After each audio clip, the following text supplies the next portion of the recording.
Hey, it's Conrad Thompson, and you're listening to What Happened When? With the voice of your childhood, Tony Schiavone. Tony, what's going on, man? How are you? Conrad, I am doing great, and it's good to have everybody here with us. We have some people lined up for our live broadcast right now. It's great to be watching wrestling with you. You may notice if you're watching on YouTube, the Batcave behind me is kind of in disarray. We're kind of moving things around here a little bit. So, what are you doing? What are you changing up? We got a couple cabinets. We moved a couple of the Batman cabinets behind me. You see the Shakespeare bust right there. That used to be in the corner back here. We're just changing things around. We got a cabinet. I'm just running out of space to store my toys. Let me just tell you, I'm really impressed that you reached above your head and pointed to Shakespeare and nailed it. There was no feeling around like a blind man in an orgy. I mean, you could do local weather. I mean, yes. Bam, you nailed it. I mean, I can't do that, but you can. And I appreciate that precision accuracy this morning, Mr. Schiavone. Right. Thank you.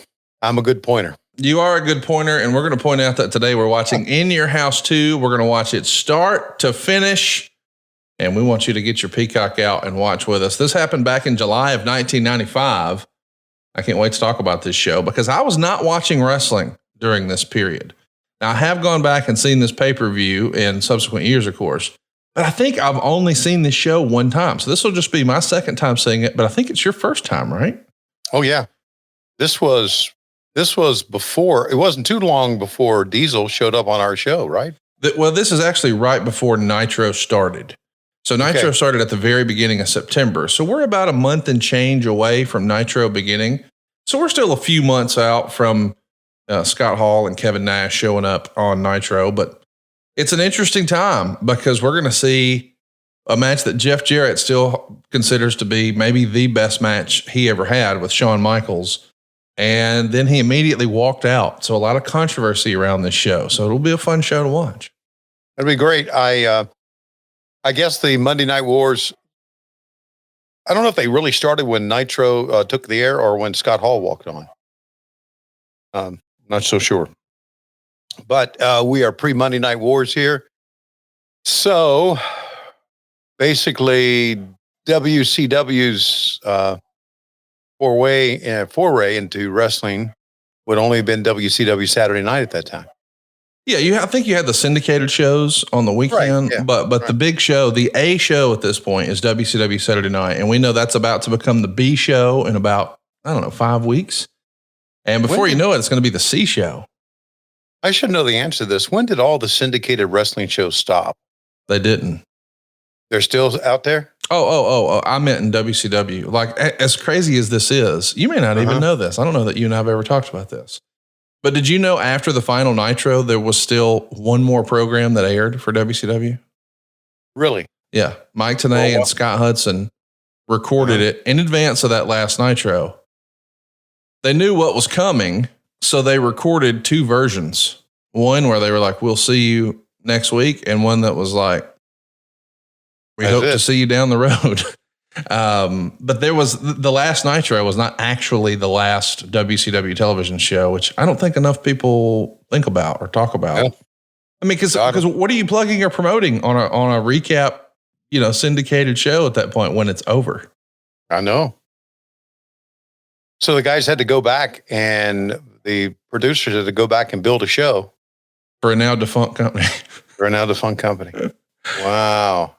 Tony, tell everybody what season and episode In Your House 2 is over on Peacock. Season 1, episode 2. Season 1, episode 2 on Peacock. We're going to have a little fun today. The playback here is 1 hour and 55 minutes and 16 seconds. So we're going to get right into it. But before we do, Tony, I want to know, do we have a special countdown today? Of course we do. Let's take a listen. This special countdown was discovered. As you know, my father and Lois's father both were veterans of World War II. Roll Tide. Lois's father especially saw a lot of action. Dad did as well, but he was not in the infantry. But Lois's father was, to the point to where he also liberated some some concentration camps. So wow. Yeah, he was right in it. And so I'm digging through the boxes that we have, my dad's box of stuff and Lois's dad's box, which is incredible. And I found this tape. So I had this tape digitized. And oddly enough, even back then, they had heard of Conrad and Tony. I love it. Okay. So here comes today's special countdown. Good evening, Mr. and Mrs. Wrestling fan from border to border and coast to coast and all the ships at sea. This is Walter Winchell. Time to watch along in your house with Conrad and Tony. Stand by. Here we go. In 3, 2, 1, play. How about that? And we are off to the races. Look at this old school opening here. I don't remember ever seeing this one as a fan. That version fly in, like that's one I missed. Yeah. And here we are in the Music City. That's where this pay-per-view is taking place. So you see lots of B-roll of Nashville and cowboy hats and street signs and radio stations and country music. And it's a downtime for the business, man. But Shawn Michaels is a newly minted babyface. Of course, he was a heel going into WrestleMania that year, but the next night, Sid turned on him, so he became a sympathetic babyface. And he's on the rise on the babyface side of things. And Jeff Jarrett is our reigning, defending intercontinental heel champion. He's the world's greatest singer, et cetera, et cetera. Of course, he's never actually sang on the show, but he's going to today, or that's what we're led to believe here as a part of this pay-per-view. You were just in Nashville last week. How about the timing of that? How was your experience in Nashville, Tony? It was great. Nashville's a great town, and the Bridgestone Arena, as you know, is right in the center of everything, right? Yeah, it is. Yeah. As a matter of fact, we had a wide shot we looked at. Don't know if it made air or not, but you could see the old Grand Ole Opry, which you just saw some shots of right there. And here it is, Municipal Auditorium. You know what I think about when I think about Municipal Auditorium? Well, I know what I think about. Ric Flair's last match. But I also think about backstage, where we tried to get as many people backstage as we had in the audience. I'm telling you, I've never done this before, but when I was leaving a venue, I had to literally push my way through people. Everybody wanted to say they were there for Ric Flair's last match, and it became a who's who in the wrestling business. And I mean, it's when you really think about how surreal that was, I think that might be the first time, and maybe it's happened since, but it might be the only time that the Undertaker has sat ringside for a match. And I saw a picture the other day and I was like, the front row is Bret Hart, Mick Foley, the Undertaker, Fifi, the French maid, and Kid Rock. Like, what in the world? And that was hard to believe. But 2 years ago, as folks are listening to this, tomorrow is the 2-year anniversary. Wow. Isn't that wild? I didn't even know Kid Rock was there. Yeah. Front row, Daddy-O. Wow. How about that? It was a fun time, man. But backstage, you had Ray and Dominic Mysterio and Michael Hayes and Hurricane, and there was a lot of who's who folks from the WWE that were there that, of course, couldn't be on camera. But hey, man, this Municipal Auditorium, I kind of forgot that this pay-per-view was there. I mean, I guess I knew it was in Nashville. I just didn't even really think about that. And you know, I was just talking to Jeff Jarrett yesterday on his podcast, My World, and we figured out, I think this is right. You know, Jeff is like Mr. Nashville, of course. Yeah. He only wrestled at Bridgestone twice, and once was the Battle Royal last week for the Royal Rampage, and the other time was last year against Jeff Hardy for that, you know, Texas Chainsaw Death, blah, blah, blah. That thing. But isn't it crazy that Jeff Jarrett in his hometown has only wrestled in the quote unquote big arena twice, because the majority of his career since that building's been up, he was with TNA and they weren't running that building. So right. Found that interesting. Yeah, that is, considering he is Mr. Nashville, that is very, very interesting. And, oh, buddy. Yeah. Everybody's got to wear a cowboy hat. Everybody's got to. Well, no, hang on now. This guy here, just so you know, that's Road Dogg. Right. And he's called the Roadie here. So he is like Jeff Jarrett's handler. Got it. And so he's a part of the largest, not largest, but he's a part of the world's greatest singer, blah, blah, blah, blah, blah. So he's keeping that up. And of course, he's going to have a match here with Sean Waltman. There's something about this ring area here. I guess it's the mat. I don't know. But this looks very WCW-ish, doesn't it? How do you mean? I don't know. Just this wide shot right here. Okay. Yeah. It almost looks like you could put a nitro in it and it would look that way. I don't know. It just. The way the hard cam is positioned, it's tighter than normal, you think, maybe? Yeah. Well, the way the hard cam is positioned, the level of the hard cam, the color of the mat. I don't know. The mat is grayer than normal. Does that make sense? It usually, when I'm thinking about WWF stuff, I'm thinking about a white canvas, and that's a gray canvas. So this all looks very WCW-ish. I don't know why. Odd, huh? It is odd. I want to remind everybody how young these guys are in the ring right now. Of course, our referee is Jack Doan. Sean Waltman was out first. He's only 23 years old when this match is happening. He's just actually turned 23 a few days prior. And Road Dogg has been 26 for a couple of months. So we've got two really young guys. And I don't know that everybody knows this, but Road Dogg is like Billy Gunn, and he is deceptively tall. I mean, I think the internet has him down at 6'3". He ain't 6'3". He's 6'4" or 6'5". And I think a lot of people think Road Dogg is like, or Billy Gunn rather, is like 6'1" or 6'2". He's like 6'5" or 6'6". Yeah. I mean, these are big boys that maybe we just don't always consider to be that size. Right. We talk so much about weight and not height sometimes. Yeah, that's right. Yeah, we forget about how high these guys are, so to speak. Double J is in the back locker room, and let's see, Steve Berg was asking about a timestamp. Steve, stand by. And for everybody, we are at 6:29, 30, 31, 6:32, 6:33. Jeff Jarrett just put down his drink, and my God, he is so young looking here. Dude, it's crazy how young he is. And to know, he's such a central part of this pay-per-view. I mean, they're doing cutaways in the opening match of him. I mean, he was actually the first person we saw when the pay-per-view rolled. It was footage from his music video. But he's unhappy. He did an interview just a few days prior to this with Chet Kopic, and he talked about how burnout he was from being on the road and things like that. And even when he wrestled Shawn this night, he did not tell Shawn ahead of time that he was walking out. And Rhodey just, looking up to Jeff and respecting his opinion and his experience, he was deferential. Brian James rather, to Jeff Jarrett. So when Jeff walked out, Road Dogg did too. And not a lot of people were walking out on the WWE in their hometown when they're such a featured part of a pay-per-view like this. All right.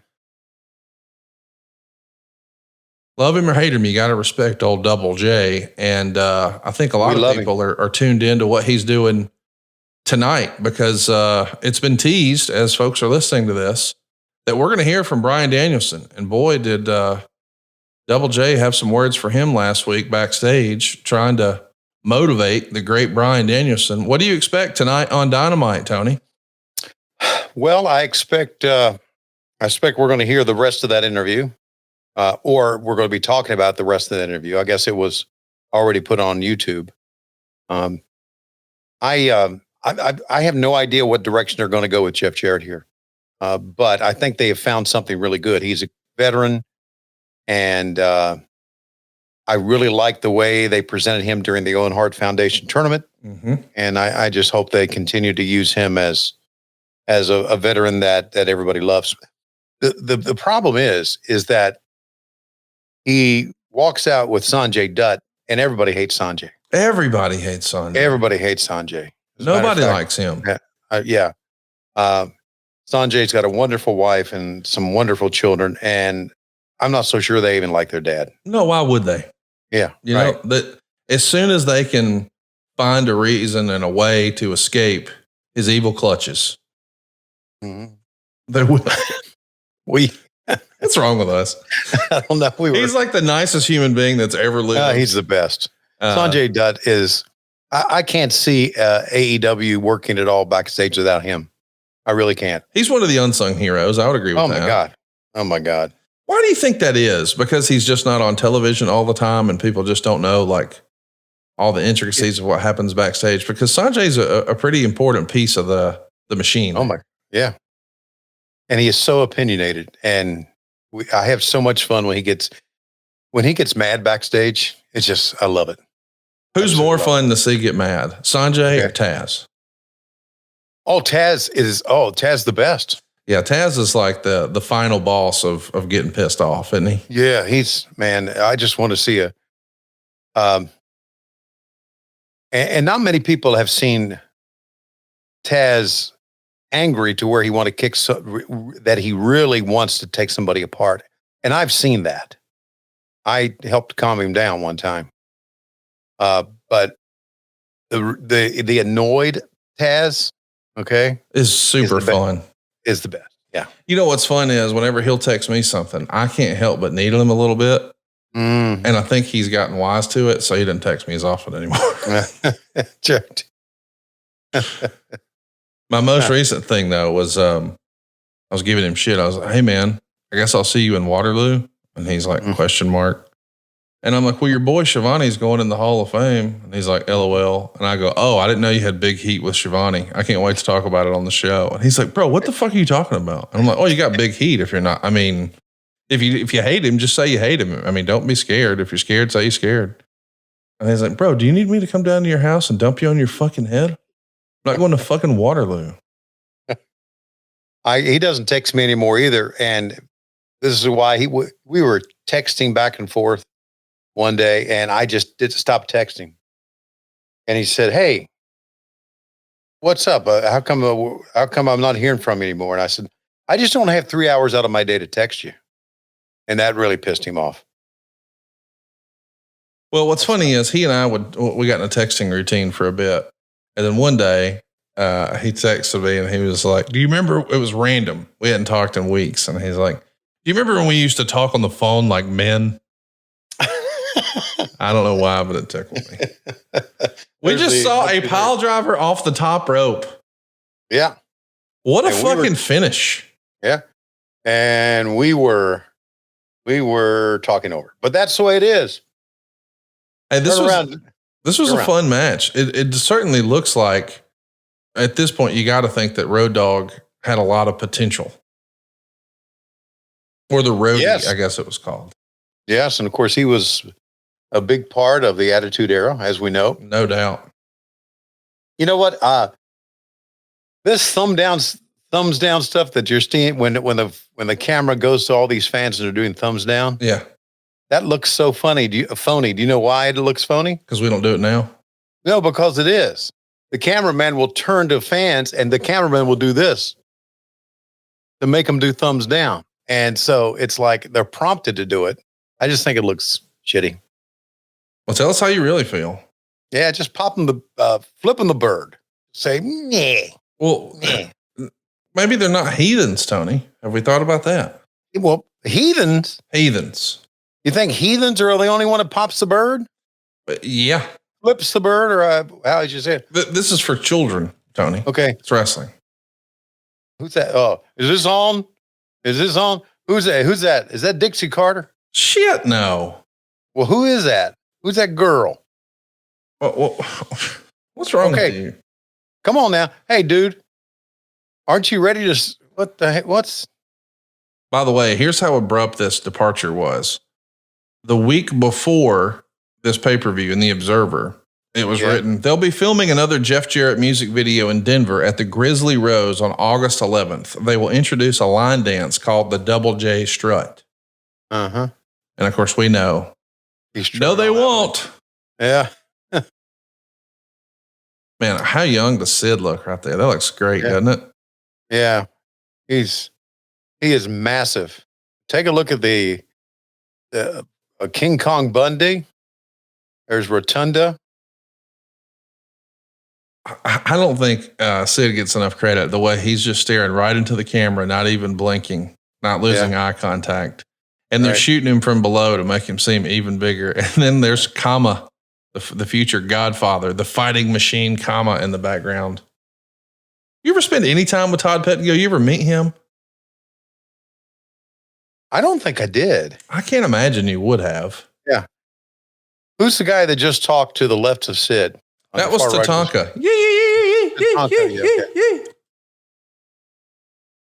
Tatanka impression. That was a good one. Thank you. I guess. I don't know. Well, Sid needs to whiten his teeth. Oh my God. What's wrong with you? He does. I'm really into you. You need to whiten your teeth. You whiten your teeth? Shit, no. I brush them. I brush them too, but I brush them with a whitening toothpaste. You're on television. You also dye your beard, bleach your asshole. You're doing everything you got to do to be a television star in 2024. Who is this standing in front with the T-shirt? Who's that? I don't know, bud. I wasn't watching wrestling back then. I have no idea. Okay. Anybody in the comments know who this is? When you find out who it is, you going to send him a Christmas card? No, I just like to know. I'd like to be informed of shit. Okay. Well, you got Google at your house? Yeah. That's what you do.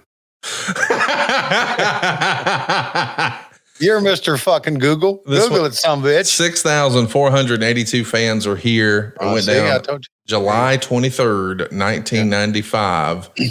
Coming up next, we got Men on a Mission. I know you're pumped about that. It's King Mabel and Sir Mo taking on Razor Ramon and Savio Vega. Oh, my God. Savio Vega, of course, was introduced as being a friend of Razor Ramon, and he's going to go on in 1996 to have some great matches with, I guess even later this year, he'll start having some great matches with Steve Austin. A lot of credit was given to Savio Vega for helping get Steve Austin up and going before he was stone cold in the WWF. Did you ever see any Mabel or King Mo stuff at all? Was Men on a Mission a blind spot for you, or were they on your radar? Yeah. No, they were a blind spot. But for some reason, I'm familiar with Mabel because of his size. The big fella. Yeah, he's immense, man. Is he still with us? No, he's passed away. Huh. Somehow, guys who are, what year was this again? This is July of 1995. Okay, so we're talking almost 30 years ago. A guy at 568 pounds 30 years ago may not be around. That's accurate. He didn't make it.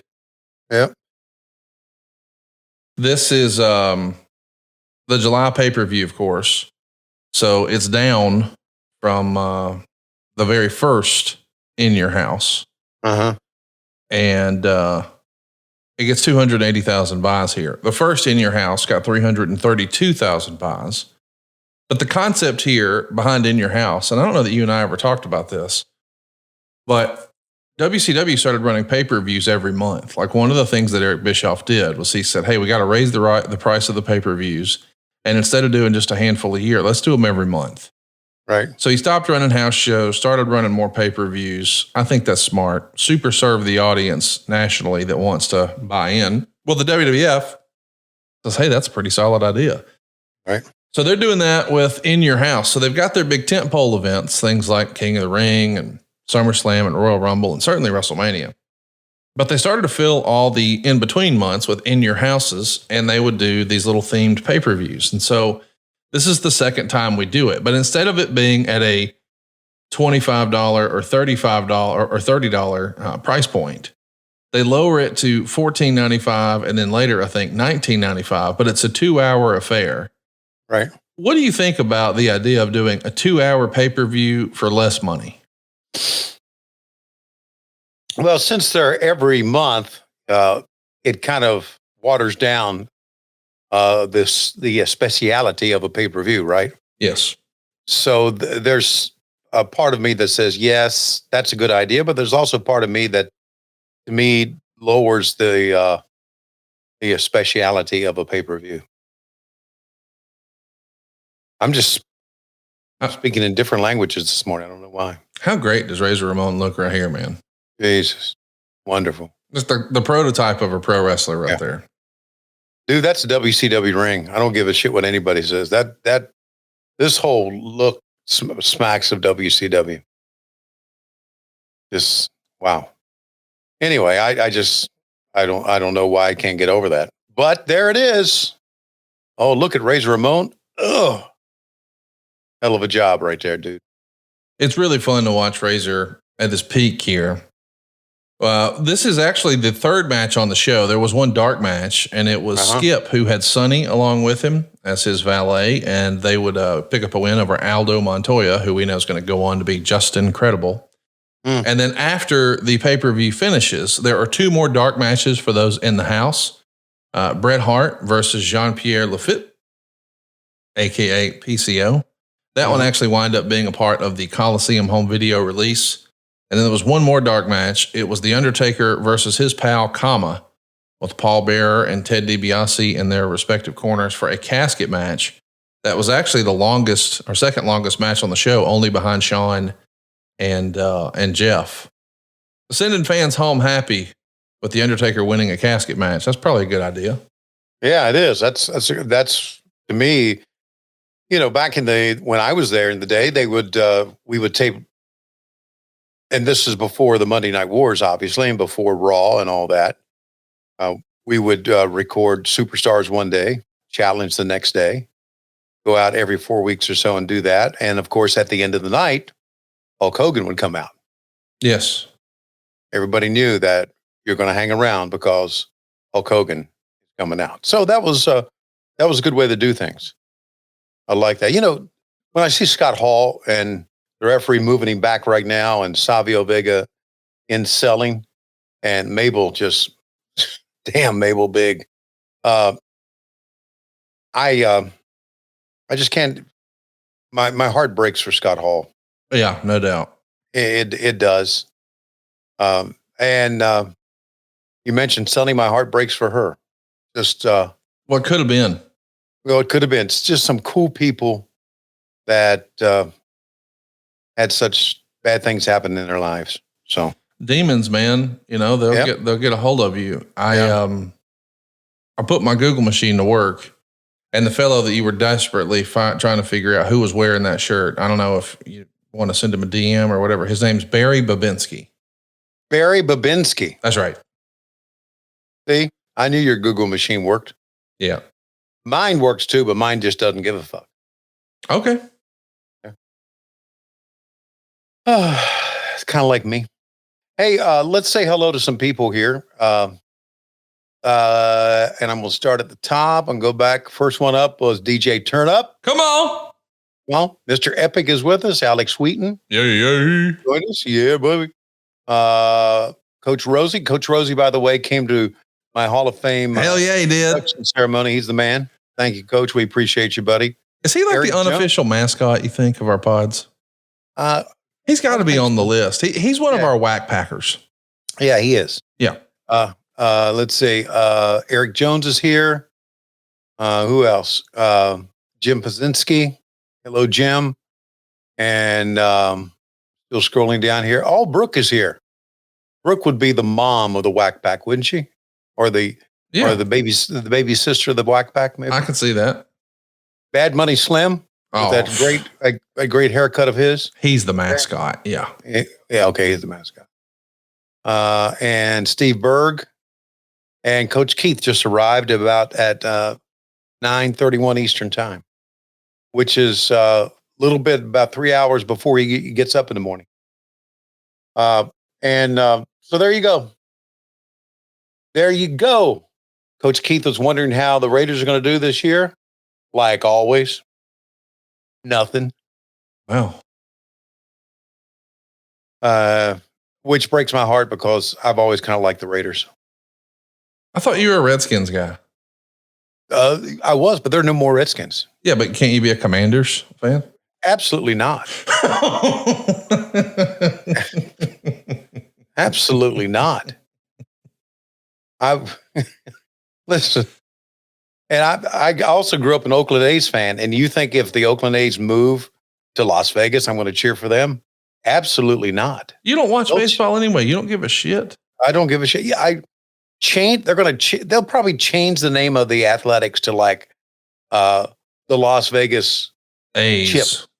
Yeah. So who knows? So there you go. Oh, maybe they'll be the Las Vegas Aces.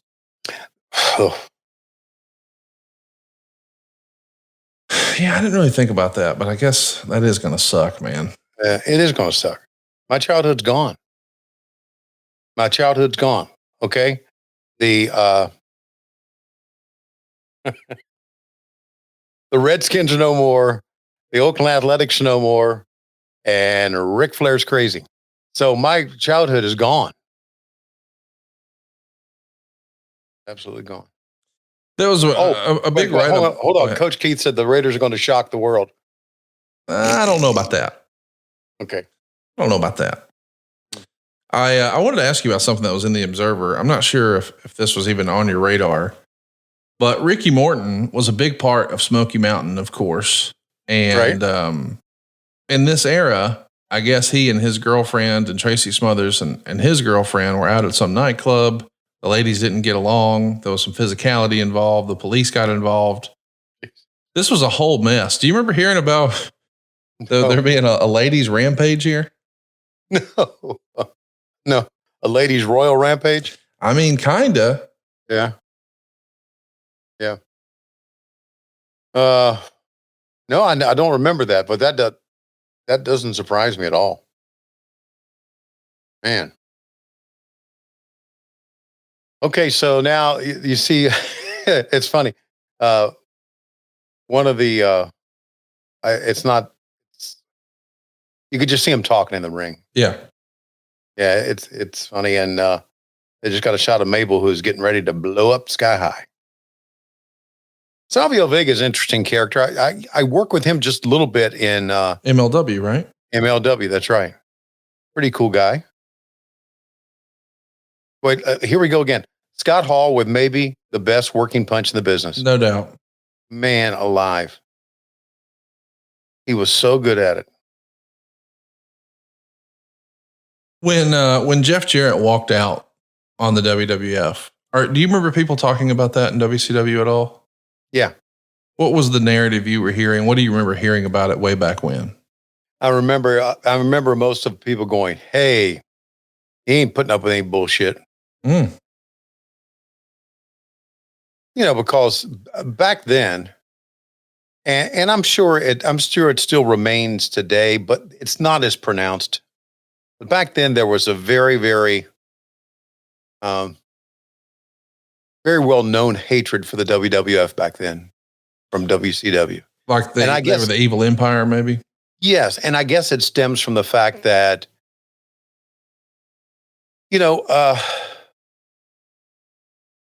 the WWF stopped the territories, kind of, or tried to put all the promoters, and was very successful, out of business back then. And that taste was still in a lot of people's mouth. That's gone now because of time. Time, changes all. But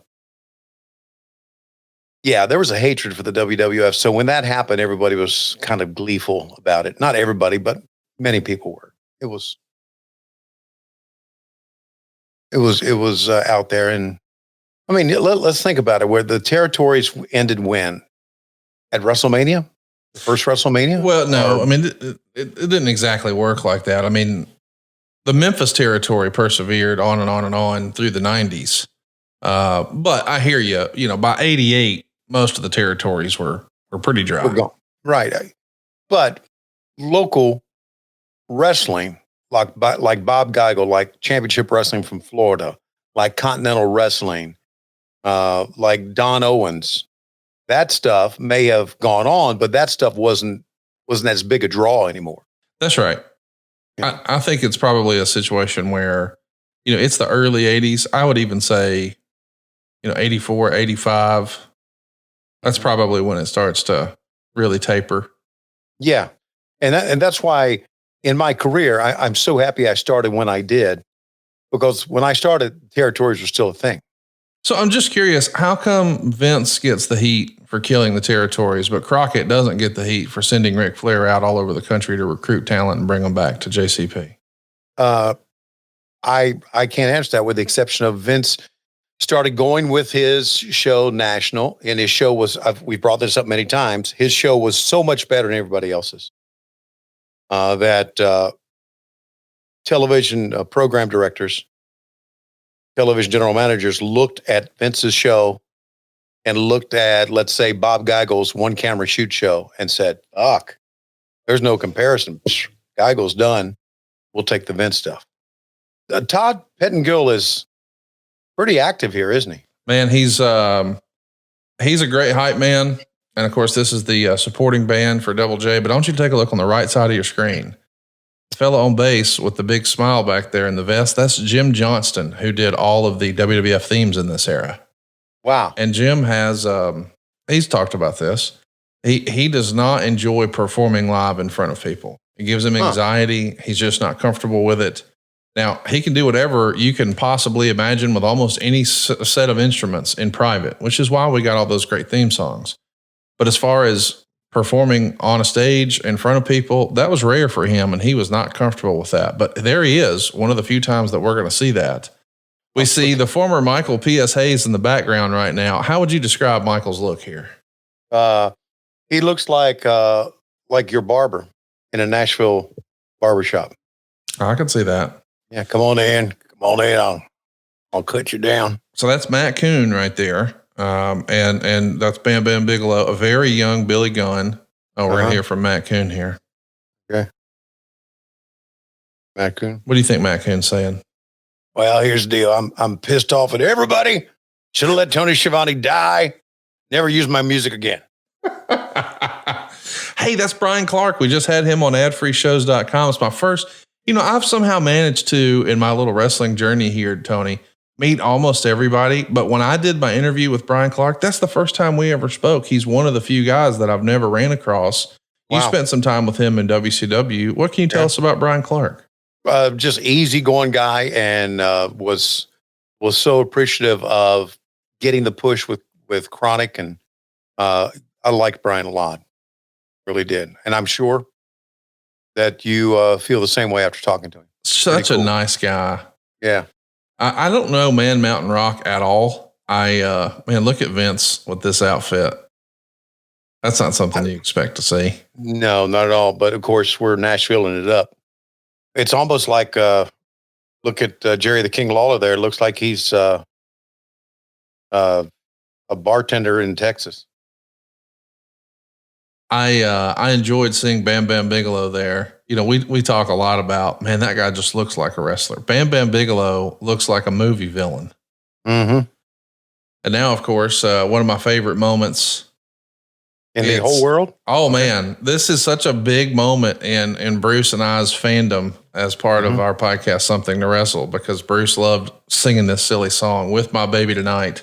Oh yeah. I've heard him sing it live on stage shows. And he's here he comes. Ain't he great? There's Double J walking out on the set. The roadie introduces him. Now, normally I hate when there's a concert in the middle of a pay-per-view. I think it takes away. I'm not here to see that, but this is not really a concert. This isn't Limp Bizkit or Kid Rock doing their thing in the middle of a doggone wrestling pay-per-view. This is one of the wrestling characters doing a wrestling angle, and they're trying to do the Milli Vanilli thing here. The idea being Jeff is going to lip sync, and the real life Road Dogg, Brian James, he'll be the one singing the song. And that was going to be the big story and payoff and reveal. I kind of like that. What do you think of that story and that creative? That's pretty cool. I like that. That's something different. Yes. We needed something different. Everybody needs something different. I was told one time by a boss in my wrestling journey, looking around, he said, no idea is a bad idea. Let's throw it out there. You got to come up with something, right? And you know what? That's how they came up with the Tony Storm angle with Mariah May. Let's think of something, and everybody put their heads together. And obviously, RJ City had a lot to do with that. And was a very talented kid. I have a lot of time for him. And to me, the Tony Storm Mariah May angle is one of the best angles we've ever done in AEW. Well, I don't think there's any question of that. I can't wait to see the payoff either. We're just weeks away from All In. A handful of tickets still available at AEWTIX.com. I'm not going to make the trip across the pond, but it is appointment television for me. No, I'm going to watch it at home like I did last year. I don't know that I told you this last year, but I had some WWE superstars in town because there was a house show in Huntsville the same day. Oh, as that show. So a couple of our friends, I probably shouldn't say their name, they came over and watched the show, and man, it was fun. And I had Jason, who you've probably met from hanging around with Jeff Jarrett, bring his son Cody down. So we had a fun little household there with a couple of pretty big time professional wrestlers watching with Jeff Jarrett's son, Cody. It was a great time, man. Wow, that's cool. That is cool. Cody is quite the character, man. Maybe there were two Codys there that day. I don't know. Okay. Maybe. Oh, wow. Maybe there were two Flairs too. I don't know. Maybe. Yeah, my God. Maybe. One Flair's enough. Well, two's too many. Hey, Denovius Mac just joined us. Hello, D Mac. He was with us as well at the Waterloo, Daddy-O. Yeah, the Hall of Fame. Hey, we got a big meeting with the board on Thursday, and the Waterloo board. Yeah, the TNT Hall of Fame board, and I'm excited because we've got a new member on the board this year. Really? Yeah.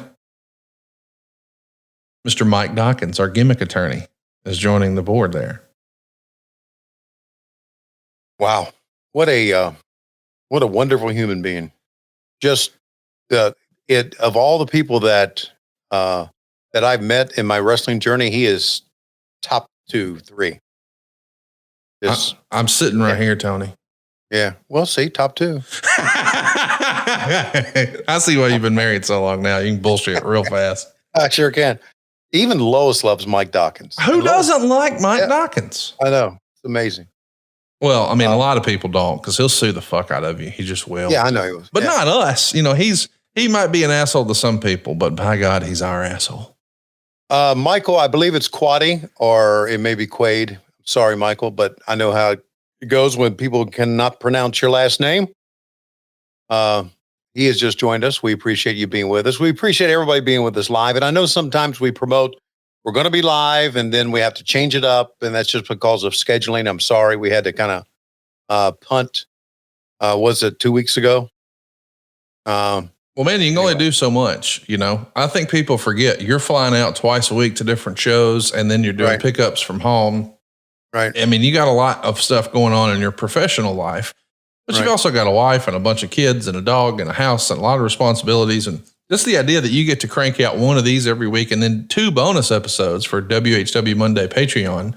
That's right. We just watched WrestleMania 4's main event, and we watched some bra and panty stuff. Those are the bonus episodes for July. Check those out, and 2 bonus episodes for the pretty much history of what happened when. Available now for you. More bonus than you can shake a stick at patreon.com/WHW Monday. And we can shake a stick at a lot of bonuses. We probably have. Yeah. Coach Rosie has a fun question, because I know you're into this kind of shit. Okay, here we go. Fun question. He wants to know, what'd you think of Robert Downey Jr. being revealed as playing Dr. Doom? Well, Coach, much like baseball and college football, I just kind of checked out of movies now. Isn't that something? Laurie, my daughter, said, "Hey, Robert Downey Jr. is going to be Dr. Doom," and I went, so what? Well, God, and I guess they're going to try to for the first time come up with a really good Fantastic Four movie, right? I guess that's it. So, although I didn't mind the first couple of them, that second one was not good. Talk to me a little bit about, I'm kind of shocked to hear that you're saying that you're done with movies. I'm not done with movies. I don't go to the theater anymore. Well, I'm just wondering, are you going to see Wolverine or Deadpool? When it comes on video. Why did you go to see Batman in the theater? I don't know, because it's Batman. Oh, okay. I just thought for sure you would have seen that, because I can't believe this is real.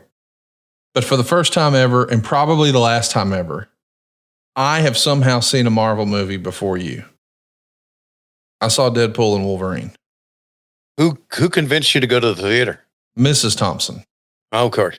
Well, that's not a convince. That's a rule. It's undefeated. That's an order. Undefeated. Yeah. Hey, check out this SummerSlam commercial here. I think this is probably a David Sahadi commercial. Feels like one of his. Uh-huh. You see these old guys and old ladies cheering for wrestling. Yeah. And then all of a sudden, when they start watching wrestling, getting into it, they become young. And here comes Diesel in a Hummer, an old school H1 Hummer. Yeah. Picks her up right out of the rocking chair, and away they go. SummerSlam, August 27th. That's pretty cool. Can you believe SummerSlam is this weekend? Wow. I mean, Cleveland? Yeah, in the Brown Stadium. But historically, it feels like it's always been in late August, and now it's like the second day of August or something like that. Like, it's crazy how fast. I should have. I guess it's the third. I should have gone. I should have gone to WrestleCon. I have the weekend off. We're recording on Thursday. Oh, yeah. Good for you. So, what are you doing this weekend? Nothing. You gonna come hang out? Let me check. See what mom will do. Yeah. Yeah. Could be fun. Yeah, I'll tell Lois. I said, yeah, we'll go to Conrad's and watch wrestling. Yeah, that's probably not a good call. We'll do it another time. It's a good call. Good thinking, Tony. That's right. Good thinking. Yeah. I mean, Lois is, for those of you who went to the Hall of Fame, and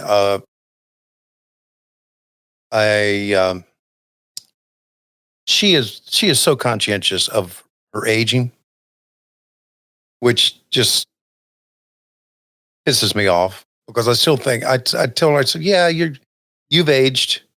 All women age. All women look different now than they look when they were younger. She was absolutely, I'm telling you this, she was absolutely, when I met her, the most beautiful woman I ever saw in my entire life. And I told her, I said, you're still beautiful. That's why when we did, Living with Lois, she didn't want to be seen on camera. She was so afraid to be seen in public when we did the Hall of Fame. And she said, a fan even came up and asked me for an autograph. She said, I went back to go pee, and she just, she said, they asked me for my autograph. And I said, would you sign it? She went, yeah. She said, but I just kind of, I don't know. So she's so conscientious, and I wish she wasn't. So when I asked her about wrestling, she says, oh, I don't want to go to a wrestling match. I don't want to see wrestling. I grew up with my brothers. They were wrestling fans, and I married a baseball announcer, and this whole wrestling, this whole fandom is really kind of all foreign to me. And so when it comes to talking about wrestling or even watching wrestling, she tunes out immediately. And it's not that she hates wrestling. It's just, that's just her way she is, No, I get it.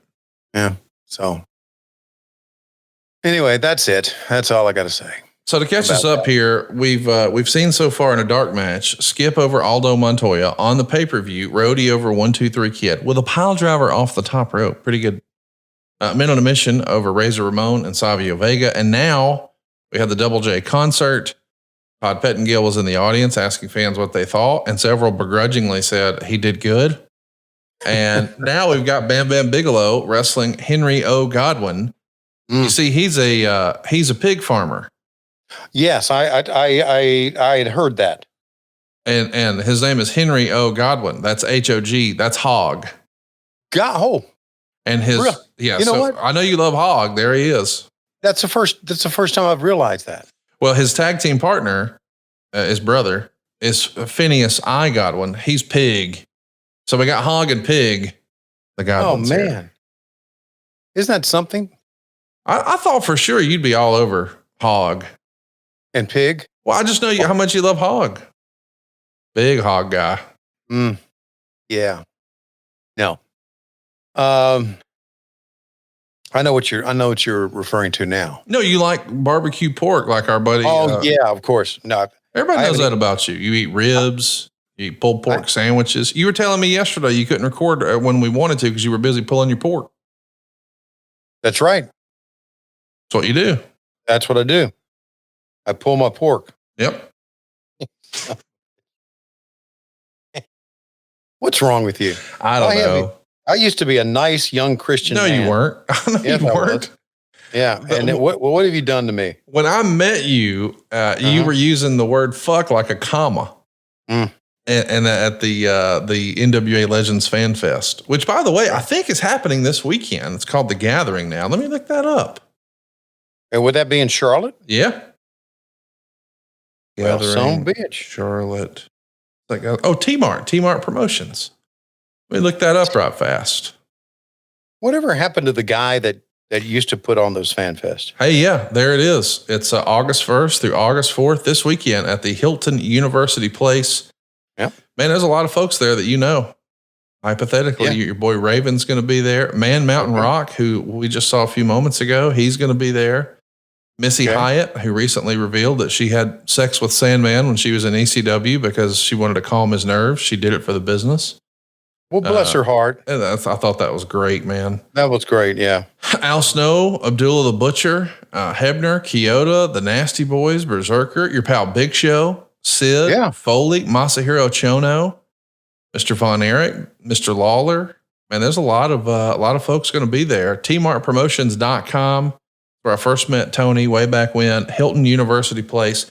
Back then, of course, it was the NWA Legends Fan Fest, and that was ran by Greg Price. But that's the name I was looking for, Greg Price. T-Mart Promotions has taken over in his absence, and man, I had a lot of fun there and met a lot of great friends there. So I hope that you'll go out and support some folks and check them out. It's interesting that it's happening SummerSlam weekend. Yeah, it's happening opposed to WrestleCon. Well, because JR is doing an appearance in Hartville, Ohio this weekend too, and they've got like a bunch of stars there, like Kurt Angle and some others. So you've got like 3 sort of fan fest convention type things happening this weekend. Wrestling's pretty doggone hot when you've got 3 big time conventions like that. Yeah, it is. I'm glad to see JR getting out and around too. Oh, absolutely. Yeah, that's good stuff. Him staying stuck in the house ain't good for him, man. No, it's not. I want him to get out of that damn condo and get home to Oklahoma. I thought that was going to happen, but I know he's got a routine with, some of his healthcare support now in Florida, but man, he's got such a great support system. He's lived in Oklahoma for so doggone long. I mean, he's Jim F. and Ross in Oklahoma. You see that pickup and slam by Godwin? Or yeah, I mean, Godwin is like, he picked up Cock Diesel. Bam He's Bam. country strong. Yeah, he picked up Bam Bam with ease. And I'm not so sure Bam Bam helped him. I'll tell you this, in real life, I actually saw him at the bar in Charlotte at the University Hilton way back when. He was there, of course, doing an appearance, and I had never met him before. And I did a double take because I was like, man, he looks familiar. And boy, that's a big, thick son of a bitch. I mean, his shoulders, it looks like he's wearing shoulder pads, but those are just his human bones. It's a big fellow. That's his human bones. His human bones. Hey, you know what? You made a comment a few minutes ago, maybe back in the early 90s. I should have told Missy that I was nervous. I was thinking the same thing. I was like, dude, you had so many nerves back then. I mean, you were putting sun in your hair. Yeah. I'm going to walk backstage on today and just go, oh, I'm nervous. But go to the makeup chairs going, oh, I'm so nervous. Tony, you're office now. Oh, yeah, I can't do that. Damn it. If you were a slapdick announcer, that'd be fine. But now that you're a damn officer of the court, you got to clean it up. Now I'm the one that says, hey, you can't do that. No, I'm going to go tell Brian Danielson. Also, I'm the one that goes around and goes, you look nervous. Are you okay? Is there something? Can we talk? So he's got a bucket of pig slop here, right? That's what he's going to do. I mean, I think it's salad from catering, but yeah. Okay. Bam Bam Bigelow gets the win here. Old Hog doesn't win. Darn it. That's Bob Backlund. Well lit, talking to the fans.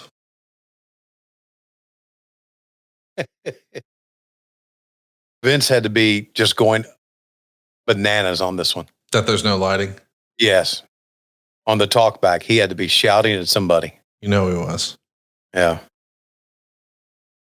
Wow. By the way, Brooke McGaw wants to know, is there any way we can arrange Taz to dump Patrick on his head? You think you could work that out for Brooke?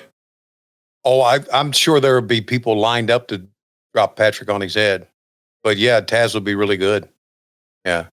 As a matter of fact, I would like to see Taz dump Patrick and Adam Demouy on his head as well. Demouy. Yeah, I thought it was Demoy, but it's Demouy. Did you see the Bigfoot thing where he was in? What? There's a Bigfoot documentary on YouTube, and they interview Adam Demouy, our own troll.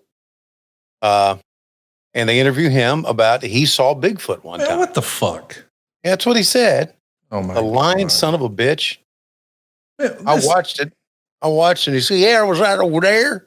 I saw his hair down on his head, and he's in a rocking chair." And it's like, damn. Wait, what is this called? This documentary? Looking for Bigfoot. I don't know. Brooke, you may. Brooke's the one that. Bigfoot family. I don't know. Actually, Demouy sent me that the clip of him in it, and I don't remember. Brooke is looking right now. Sasquatch. He was in he was in a rocking chair. It was just like he's on. And he claims to have seen it, so they interviewed him for it. There you go. Bigfoot lives. Coach Rosie would claim that he met him too if it meant he got camera time. Is this Rhodey coming out again? Yeah, buddy. He's the roadie for Double J. Double J is about to wrestle Shawn Michaels for the Intercontinental title. He's the handler. He's the manager. He's the heater. He's the second. Uh-huh. So this is our third appearance from Road Dogg. Dude's over. I mean, that's what I'm saying. They're in their quote unquote hometown. Uh-huh. They did a concert. Road Dogg won his match. And now Jeff Jarrett's about to strut ass out here with the Intercontinental title. This is as good of a spot as you could have been in. And Jeff's like, I don't like the creative. I'm out of here. Okay. All right. Brooke tells us Bigfoot, the Journey to Belief, episode 1. Skip to the 16-minute mark, and you'll see Adam Demouy talking about Bigfoot. And what platform is this on? It's on YouTube. Oh, okay. Oh. Bigfoot, the Journey to Believe. Got it. Yeah. Oh shit! This came out this year. Yeah, episode 1 at the 16-minute mark. You'll see Demouy, all of you guys. So we just helped the cause of that documentary. That's awesome, man! I can't wait to not watch that. Yeah, maybe we should play it here. No, I mean I think you should. As soon as we click stop and I disconnect, let's just run the footage. You know.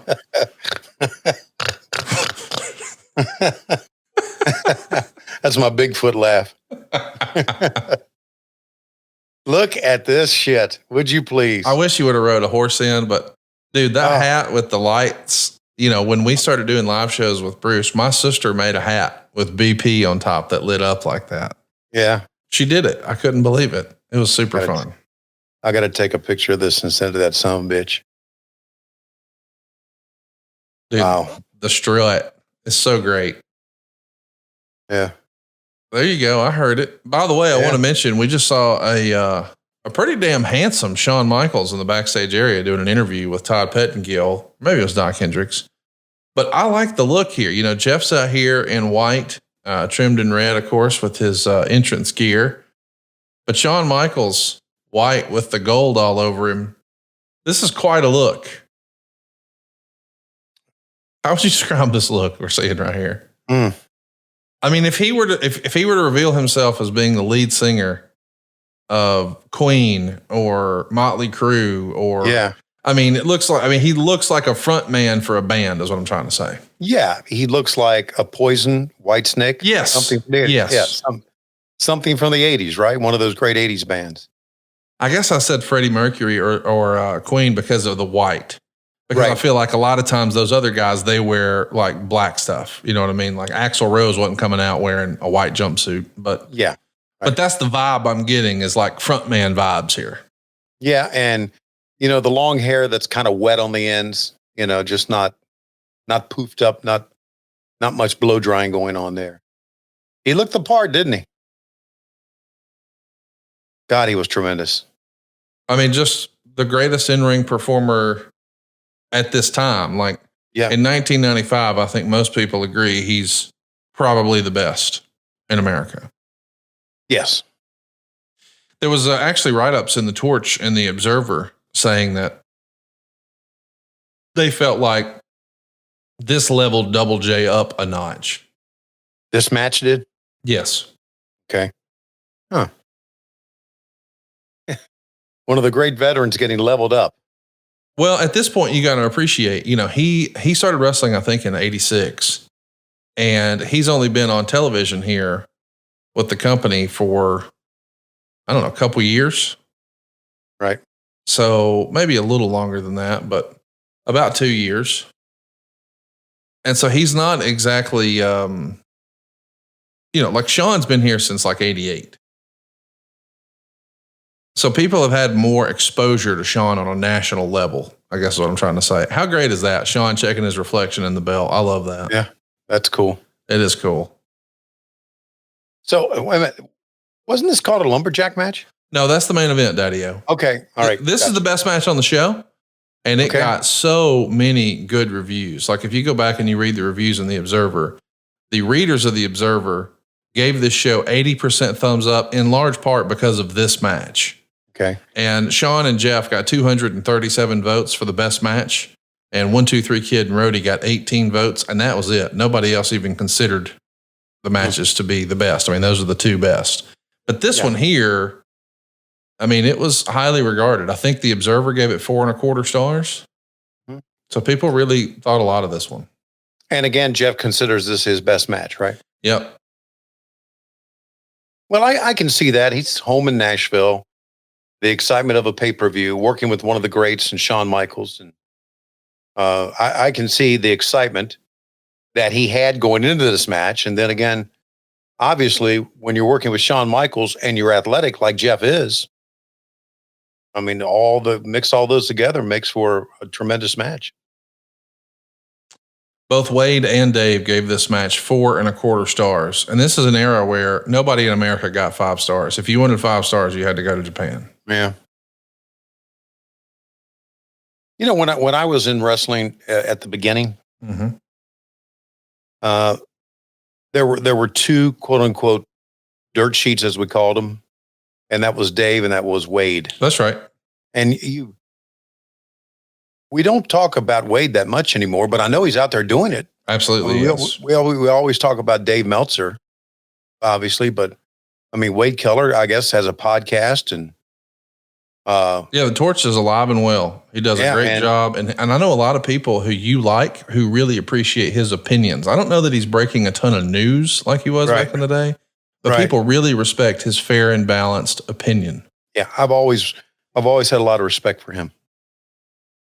And of course, thanks to the internet age, any jack off can put up a website and claim they're a dirt sheet writer. Okay. But to me, Dave and Wade are the standards. That's my thought. Well, I hate to hear that. It feels like every time I log in to social media, there's some new controversy about something in AEW, and it sometimes feels make believe. Mm-hmm. The most recent one this last week, I'm sure you heard, was about this chair shot that Jack Perry took. Yeah. Now there's this huge discourse. And you and I know that AEW takes precautions that we're not going to reveal here. Yep. And we know there's magic involved. That's probably the best word to use. But man, the way people get so hot and bothered about, we shouldn't be seeing that. It's like, buddy, it's a show. It's a prop. It's like, what are you talking about? Yeah. But I understand that we got to create, if there is nothing controversial, we got to create controversy. But I know that there is a trick involved, and we're not going to reveal what the trick is, but it's like, guys, just watch the fucking show. Here's the trick. Can I expose the trick? I mean, take fucking Twitter, delete it from your fucking phone. And guess what? There's no more controversy.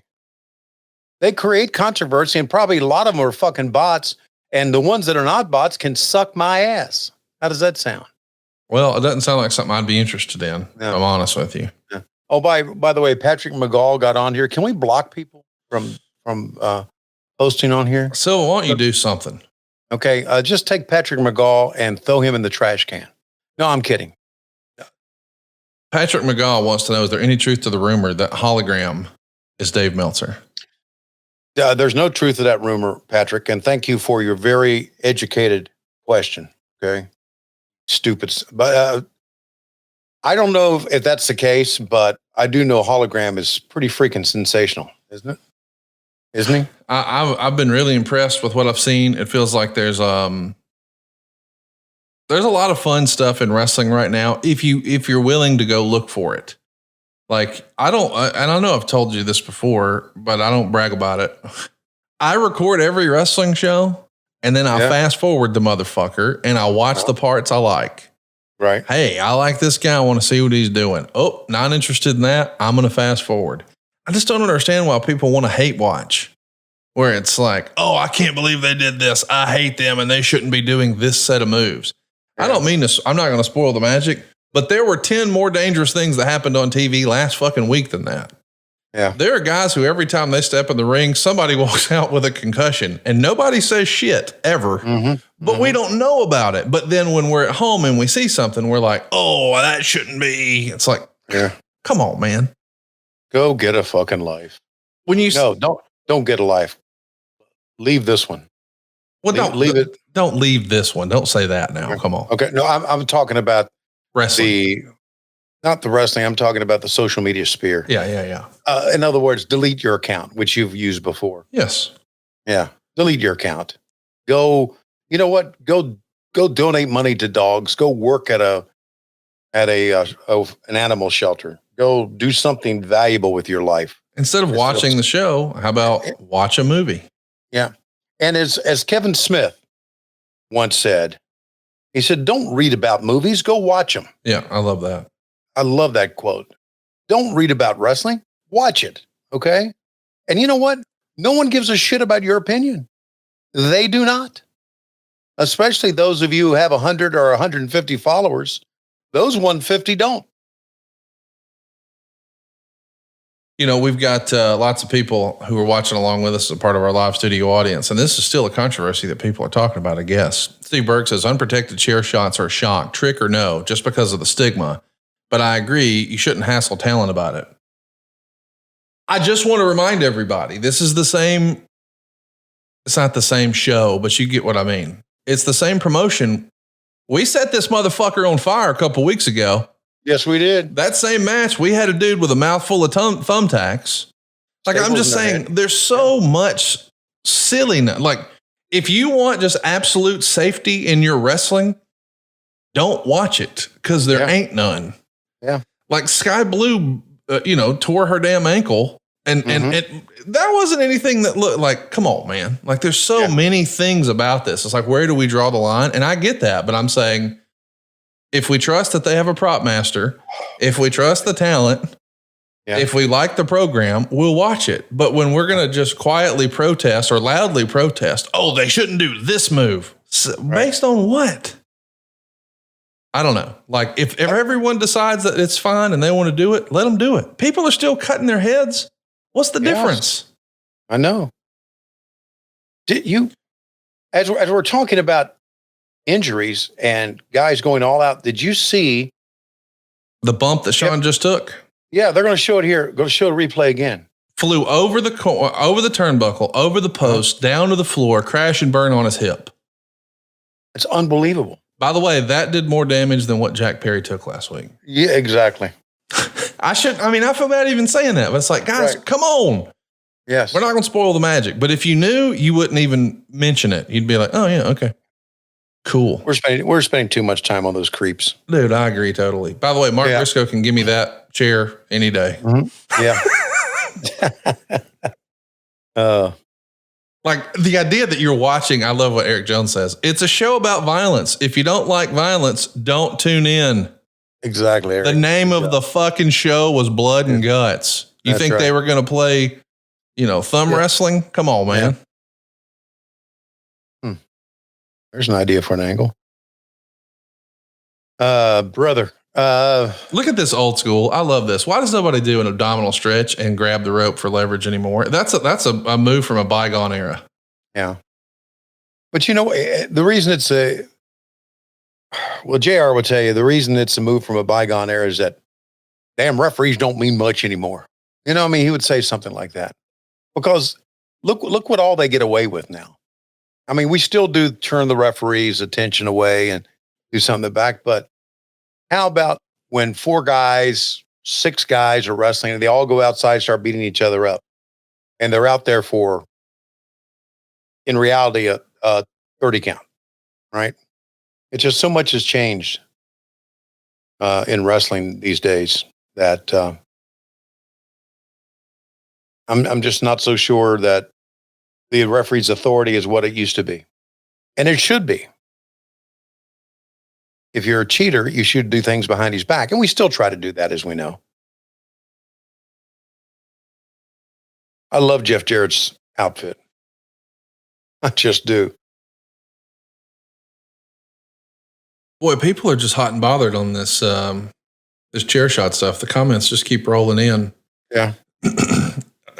Don't watch the show, bud. I don't know what to say, but it was a fucking gimmick. And you fell for it and you loved it. Goodness gracious. Yep. I'm not going to spoil the magic, but goodness, if you knew, you would not feel this way. Just watch the damn thing, man. Yeah. I'm way more worried about Darby falling off big ladders through glass and shit. Yeah. Way more. Yeah. For those of you who are bitching about it online, I'd like to take give you an unprotected chair shot to your ass. Just bend over, whack. Yeah, there you go. Should have happened to you in middle school. I'll tell you, I don't do that anymore. My one takeaway, and I know we don't normally talk about current stuff, and I'll move on from this afterwards, but you mentioned to me once before, because I loved war games as a kid, and you said early on in the show, you and I doing this pod, that you didn't like the war games because you felt like it was anticlimactic. Right. You wanted to see the 1, 2, the fans are on the edge of their seat. Oh my God, is this it? The anticipation, here we go. Uh-huh. And you don't get that with, okay, I quit. Yeah, right. And I never really got that. I remember you saying that. I've never forgot it, but I got it last week watching it. Because there was so much over the top violence. It was such a great match. It was just fantastic as far as the story and the violence and all that. And then the ending, it was like, boy, that does feel a little anticlimactic. And the first thing I thought was, man, Tony was right, because I loved the war games so much. Mm-hmm. And you were like, I'd like to have seen a pinfall. I think you're right, man. The first one, it was like JJ quit, right? Yeah. But you didn't really know that he quit until the referee said, ring the bell. It's like,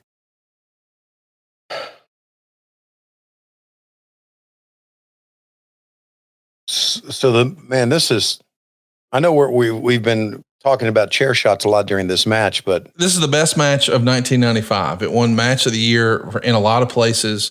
People are considering it a match of the year candidate.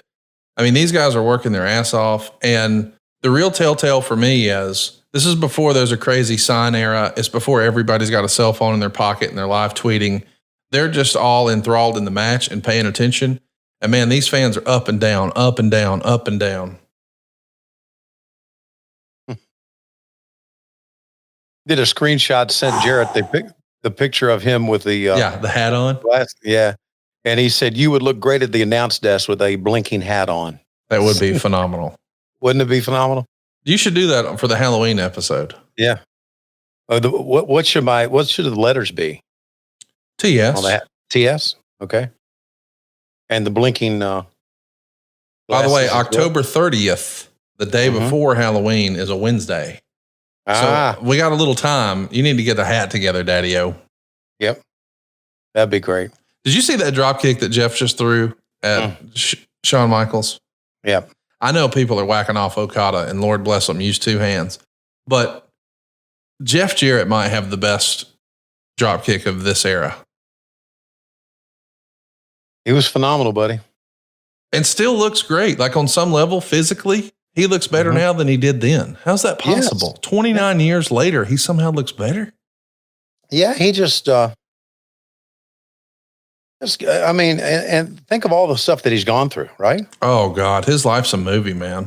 Yeah, it is. It really is a movie. I go back, I think about the first time that we saw him on this show, going back, we took a look at Memphis Wrestling. Remember, they had to carry him off like he was dead. Remember that? He was the referee? Yep. Yeah. It's his debut back in the day, I think. That was his debut, and now he is here in the mid-90s, and now we see him in AEW. I think it was great. I think it was a great hire for us. There's no doubt. And take a look at, really think about the context of what we're watching right now today. You've got a guy who's office for AEW and enjoying a fantastic career resurgence 29 years later in the ring. Then you've also got the guy who's created so many great stars for both WWE and AEW and now runs NXT. Right. And then on the outside of the ring, a really critical part of the equation creatively for WWE. Who would have thought in this era, especially after all the attitude and off the field problems that we had with Shawn Michaels, and on this particular day, Jeff and Road Dogg walking out, who would have thought, these guys are management material, every one of them. But it worked out. People grow up. People get better. Yeah. And people love the business and respect the business. And there's so many characters that you have to deal with in wrestling. In fact, oh my God. Shawn hitting the ropes. Unbelievable. Is unbelievable. And it was a launch, but he always hit the ropes. And I bring this up to people a lot of times. You see people hit the ropes, it's like they're scared to run towards their opponent. And I tell them, I said, go watch a Shawn Michaels match, watch the person hit the ropes, or watch how he hits the ropes, watch the speed, and watch how great it looks. Shawn was incredible. Good God. And Jeff too, yes, obviously, but both these guys. Shawn went up top, looked between his legs, turned, hit the double axe handle, scoop slam, and now from the other side, I think here comes that patented elbow. There it is. What do you think of that Shawn Michaels elbow off the top compared to Randy Savage's? Man, it's a hard comparison because Savage's was good, but man, Michaels, because of his athleticism, to me, could fly further. Yeah. Savage's was the standard. We just saw it on a bonus episode. It's fantastic. Yeah. But I got to tell you, I'm a little fish out of the water, though, with Jeff these days, because I know what a great guy Jeff is in real life, but he's been such a fantastic heel that he convinced me. I thought he was going to be the biggest asshole ever, and now he's just awesome. But I'm saying his character on TV has always been portrayed as being this heel. Right. And the idea that he's a babyface kind of on TV is interesting to me. Right. I wonder where that goes, because part of me, just loving Jeff as a heel, hopes that he can somehow find a way to get some mega heat out of this, because I know he enjoys being a heel too. You know what? I think everybody enjoys being a heel. Yeah. And of course, the old adage was back then, and I believe this, because when back in the early Crockett days, I hung out with the heels. Right. And I liked everybody, but they always, the old adage was the heels are the really good guys backstage. That's right. Yeah. I'm not so sure I believe that because there's some great baby faces, but the heels were good guys, except for MJF. Yeah, he's not a good person. No, he's a shithead. Like, I think people think I'm kidding around when I say that, but he is genuinely a bad person. Mm-hmm. And I don't wish any good for him ever. I just can't believe I was sucked into all that. But there you go. So referee bump here. Shawn spit up in the air after the referee bump, which I thought was hilarious. By the way, Steve Berg mentions, what about Marshall Von Erich? Huge drop kicks. I'm a big fan of the Von Erichs, and I was really excited to see that Dustin, along with the Von Erich boys, won the trios titles over the weekend. Right. Dustin hasn't won a title in a long time. He even wrote about that on Twitter. But the idea of the history of those families and seeing Mr. Von Erich there with his boys, it was a cool moment. I'm glad that AEW was able to help make that happen because that was real wrestling history. That was cool stuff. Yes. I was glad. I was really happy I was able to call it. And it was just very, very good night for us. There's a great false finish right there that you thought maybe for sure. One, finish. 2, 3. There it is. Look at the fans. Look at the crowd. Road Dogg's interference and the timing and the way the match was put together was fantastic. And of course, they're supposed to be doing an interview with Jeff Jarrett right after. And Jeff is out of here. He's just going to go right to the back, grab his bags right out the back door, go to his dad Jerry's house, and him and Road Dogg are going to jump in the hot tub and chill out. How about that? Did you ever see the Jarrett compound back in the day? No. Pretty famous. I never spot. did. Yeah. A lot of people, I think even Cornette has talked about the fact that Memphis really started to taper when all the boys were invited to the housewarming party of sorts at the compound because he'd built this huge house with this gigantic ballroom and had a band and caterers and all this. And a lot of these guys are struggling to just pay rent and keep a car running and that sort of thing. And they pull up and this guy's living the high life. Yeah. Yeah. And so people were kind of losing a little confidence. Look at Jeff still selling dead. He hasn't moved after the super kick. So you can say what you want about his quote unquote professionalism. By the way, that's the real life Shawn Michaels girlfriend. She may have been wife at the time, but I think that's the first wife that he just gave a little sugar to on the way out. Yeah. Look at this moment right here. And she's in the dark. Road Dogg accidentally clips Jeff Jarrett. He thought he was tripping Shawn Michaels. He tripped Jeff, turns around right into the super kick. What do you think about the Intercontinental title, a belt that you're very familiar with, on white leather? Yeah, saw it. I'm not for it. You don't like it white? No. It's different, and it matches Shawn's outfit. Yes.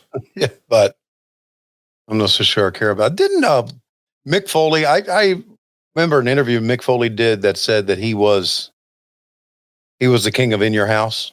Yeah, he's Mr. In Your House. Mr. In Your House. He said nobody came through bigger when it mattered less than me. Yeah. Of course, Shawn was Mr. WrestleMania. Right.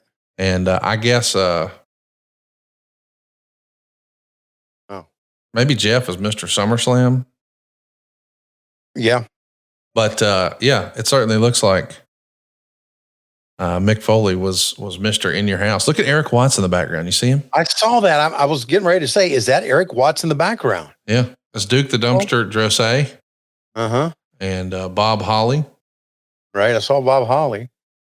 Aldo Montoya, who Vince thought looked like Jerry Seinfeld. Eric Watts in the background. Yeah. Holy shit. Why didn't JR do these? He was there, right? 95? Yeah, this is the era where Vince is out of love with JR. Yeah. he would fall in and out of love. So this is the panic. This is the cover, what we're seeing from Doc Hendricks here. He's yelling about how the roadie has hit Jeff Jarrett in their dressing room. So he's trying to describe what it is and explain what it is because the guys are not playing ball. So this was on the format, what was supposed to happen with these guys. And now they've said, no, we're not doing it. We're leaving. But they've got to put a button on it somehow. So we never really get a payoff for this Jarrett and Roddy storyline.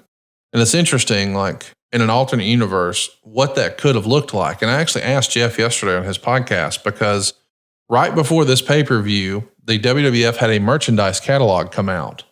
And he was the sole heel who had a piece of merchandise. No other heel had a piece of merchandise. It was all babyface merch, but he had a piece of merch. And so a lot of people have wondered, were they somehow going to find a way to make Jeff a babyface? That would have been really hard since they were going to sort of do a Milli Vanilli type deal, but I found that interesting. Next up, man, what a stud he is. There he is, Owen Hart, followed by Jim Cornette, followed by Yokozuna, followed by Mr. Fuji. They're going to be taking on the Allied Powers, who we know as Davey Boy Smith and Lex Luger. What do you think of that tag team? Owen Hart and Yokozuna. That's an odd pairing, isn't it? The odd couple? No doubt. One guy who can fly and do all kinds of stuff, and the other guy who just... Not so much. Not so much. Yeah, very good. They're the tag team champs, though. They're going to be taking on two dudes who look like a couple of badasses. I mean, what a tag team that is when you think about it. The British Bulldog and Lex Luger. Yeah. Now, it does go to show you how, sadly, unfortunately, Lex Luger has fallen down the cards. I mean, a year prior, we all kind of thought, or the SummerSlam before last, we all thought he was going to win the world title in 93. Yep. And we thought, hey, there's a chance he'll win it at WrestleMania 10 in 94. Well, here we are in the summer of 95, and he's in a tag match. And I think this pairing was probably not good for either one of these guys from a substance perspective. Because this is the era. Oh, man, look at the pyro. See, Vince is behind him at least. That's pretty spectacular, actually. No doubt. Those missiles flying up in the air. Right?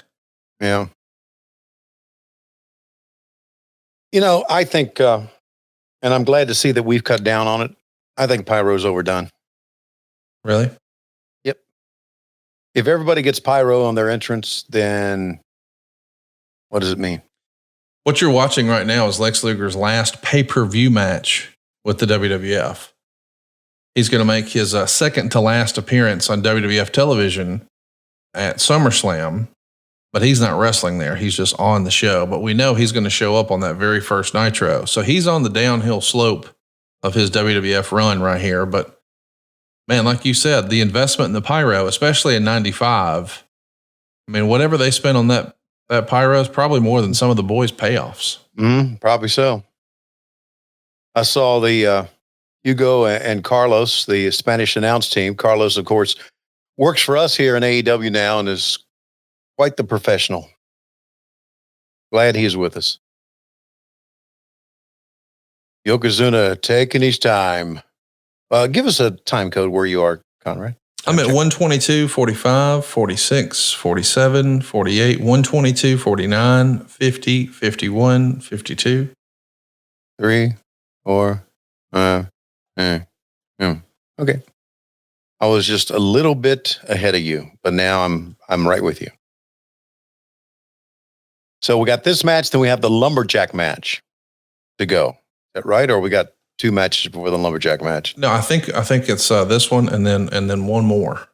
Okay. Not that I'm in a hurry. I'm enjoying my time with you. I'm enjoying my time with you, and I think I might be enjoying it a little more if you could get that dick real hard for me. You think you can do that? Why do you ask that? Well, just close your eyes. God. Really concentrate. Try to get all the blood flow into that area. Our next sponsor needs no introduction. You've seen the ads. You've heard us talk about it a million times. And I bet there's a big part of you, pun intended, that wants to try it. You know what we're talking about. BlueChew.com. It's not your grandpa's blue pill. This is the one, the OG chewable tablet for better sex. Blue Chew is a unique online service that delivers you the same active ingredients as Viagra, Cialis, and Levitra, but at a fraction of the cost and in chewable form. The process is simple. You'll sign up at BlueChew.com, you'll consult with one of their licensed medical providers, and once you're approved, you'll receive your prescription within days. Blue Chew's tablets are made in the USA, prepared and shipped directly to your door. And here's the best part, bud. It's all online. That means no visits to the doctor's office, no awkward conversation, and no waiting in line at the pharmacy. You can take them anytime, day or night, so you can plan ahead or be ready whenever an opportunity arises. Blue Chew wants you to have better sex. Discover your options at BlueChew.com. Seriously, this has been a game changer for a lot of folks. It's not just for guys who have a problem. This is for guys who want a return match. This is for guys who want to go 2 out of 3 falls. This is for guys who want to have an Iron Man match. Maybe it's an anniversary. Maybe it's a birthday. Maybe you're trying to get a whisper campaign. Maybe you're trying to put on a show. Maybe you're looking for a 5-star review. Well, Blue Chew wants the entire country rock hard. That's what they told me. That's the mission. They won't stop until every man is bricked up like a brick house, until every tent is pitched, until every rod is raised. Get your ding dong super hard right now and discover your options at BlueChew.com. We've got a special deal for our listeners. Try Blue Chew free when you use our promo code WHW at checkout. Just pay the $5 shipping. That's BlueChew.com. The promo code is WHW, and you'll receive your first month free. Visit BlueChew.com for more details and important safety information. And we thank Blue Chew for sponsoring today's podcast. Can you imagine? Let's imagine for a minute. My brother. That you wake up tomorrow and you get on a dirt sheet website. Fightful. You're on Wrestling Inc., whatever. And the headline says, Tony Schiavone rocked my world. Yeah. Because a friend of ours had that written about him. It was revealed that a friend of ours got that dog in him.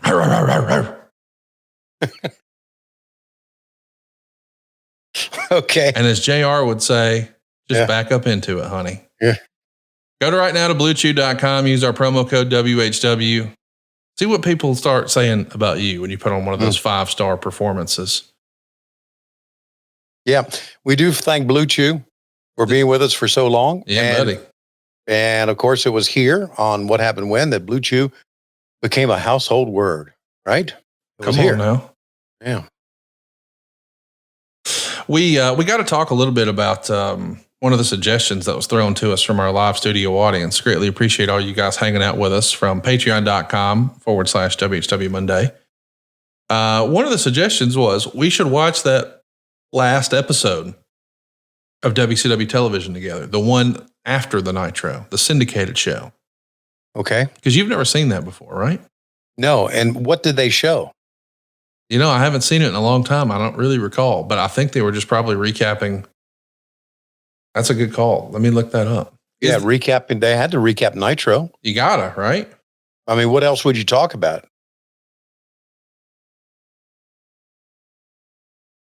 Meanwhile, Davey Boy Smith sending Owen Hart in and welcome. I'm listening. Okay. I was wondering what Yokozuna's doing, but he just on the corner there. Mr. Fuji, one of the great ribbers of all time. You've heard the story where he cooked somebody's dog? Oh, I have. Yeah. It's a terrible story. Do you believe that though? I don't believe it. Because I've been told from old school folks, who say that no, that story is a make-believe story. Mm-hmm. It was first told by so-and-so. And other people say, no, it happened, but Fuji didn't do it. It was somebody else. But allegedly, I mean, the version I heard, and this can't be real, is that Fuji cooked Snuka's dog. Right. And invited him over for dinner. And fed it to him. Mm-hmm. And he ate it and then told him it was his dog. Yeah. I don't believe that. I don't believe it either. I don't believe anybody in the world is like that. I mean, I know there are terrible people that mistreat animals. I don't know another way to say this because I know it's not, I shouldn't say this and I shouldn't feel this way. Mm-hmm. But Tony, if somebody cooked my dog and fed it to me, I'd kill that motherfucker. Yeah, I would too. I would. And I know that means I'm going to prison, but I got to stand for something. You're not going to feed me my own goddamn loved one, you motherfucker. Well, I don't know if I'd kill them, but I'm going to hurt them so bad that they wish they were dead. I'm saying in that moment, I don't know that I wouldn't just fucking go off. Right. Like, the rational thought would creep in an hour later and I'd be like, yeah, I can't kill him. I'm going to prison. And I'll just ruin his life a different way. But in that moment, I think I'd be so like, are you serious? You just fed me my dog, you motherfucker, you? Yeah. Like, that's not a rib. That's a crime. By the way, the search for a replacement for Bug is ongoing. What's the latest? Thought you had one picked out. Yeah, I did. And then it just didn't. It's not an easy process. First part of the process is that Lois has to approve it, right? And not that she's not approving a dog right now. It's just that she's not so sure that a fourth dog would work right now, especially a puppy. No, I get it because it changes the dynamic of the other dogs. It does. And also we've got Lois is going to go out to and we're both going to go out to the baptism of our granddaughter up in New Jersey, Matt's daughter. So we're going to be gone there. And then we're going to be gone for a whole week in London. So you get a dog now, right? So September is when it happens. I would think so. And man, I looked at a dog yesterday. I'm going to send this picture to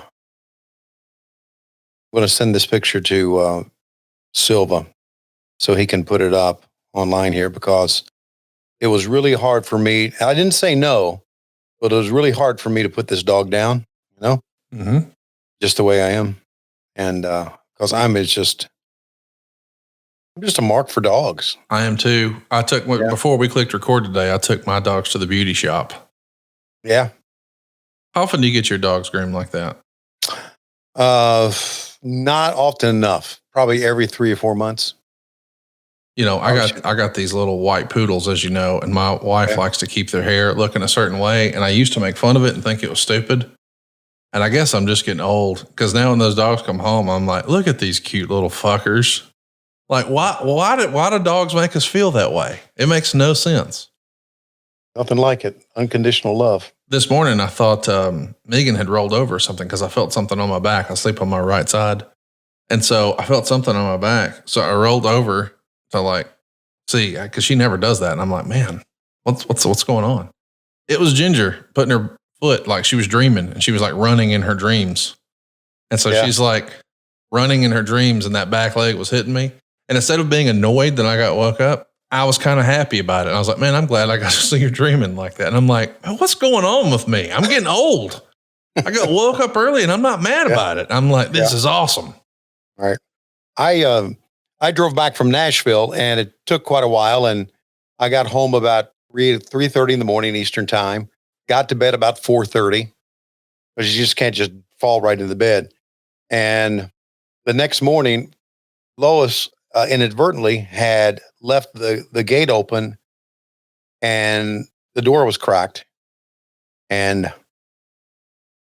Scout just burst right through the door and jumped up on me, put all fours right up on my chest, stood on my chest, looking down at me with her nose. And as beagles will do, they'll sniff your beard, sniff your eyeballs, sniff your ears. And Lois said, I'm sorry. I said, no, I want to be woken up like that. Yeah. I want to wake up like that. I'd love it. Okay, we do have the picture of the dog that I looked at yesterday. So hold on to your hats on this one, kids. Uh-oh. Oh my gosh. How old's that rascal? 8 weeks. I can't believe you're going to let him go. I know. What scares me about getting this dog is that that might be the cutest damn Chihuahua I've ever seen. Mm-hmm. What concerns me about getting this dog is that I'm afraid that Scout, who is so rough and rugged, Luger just did the job right here.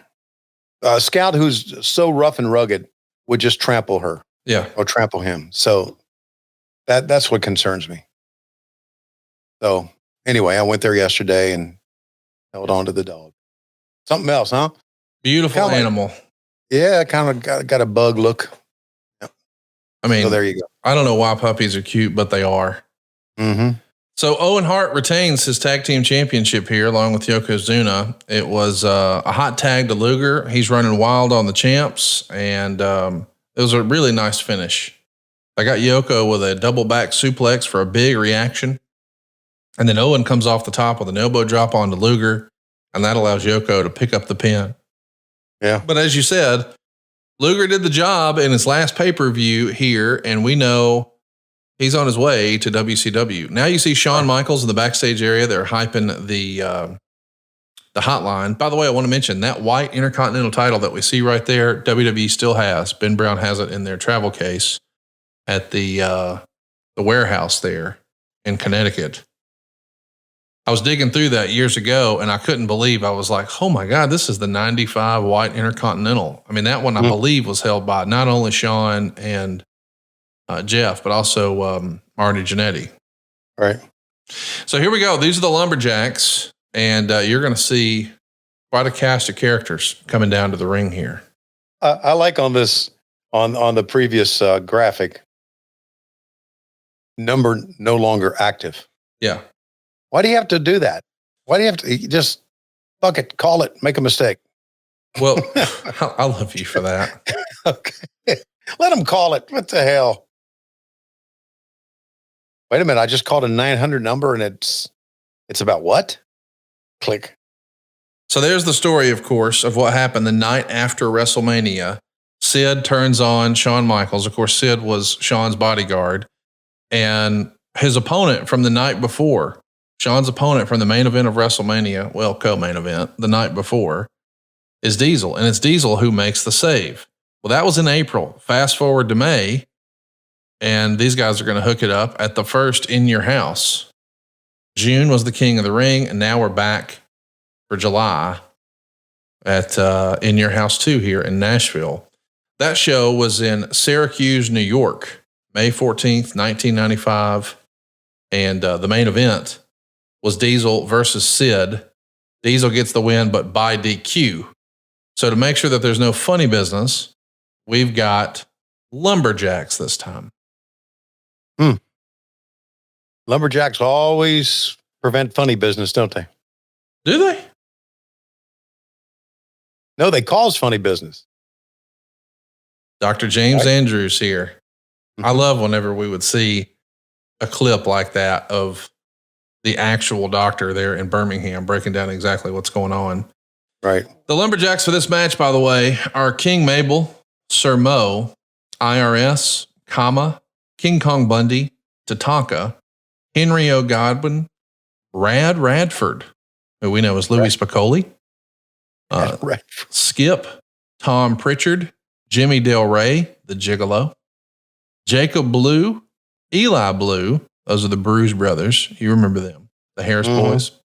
Yeah. PCO, Mantar, Hunter Hearst Helmsley, Bam Bam Bigelow, Razor Ramon, Savio Vega, the 1-2-3 Kid, Man Mountain Rock, Adam Bomb, Bob Holly, Duke Drosay, Batu, Billy Gunn, Bart Gunn, Chad Fortune, Eric Watts, and Shawn Michaels. Chad Fortune, of course, is a part of Tech Mode Team 2000 or Jesus. Whatever with Eric Watts. It was snake bit from day one.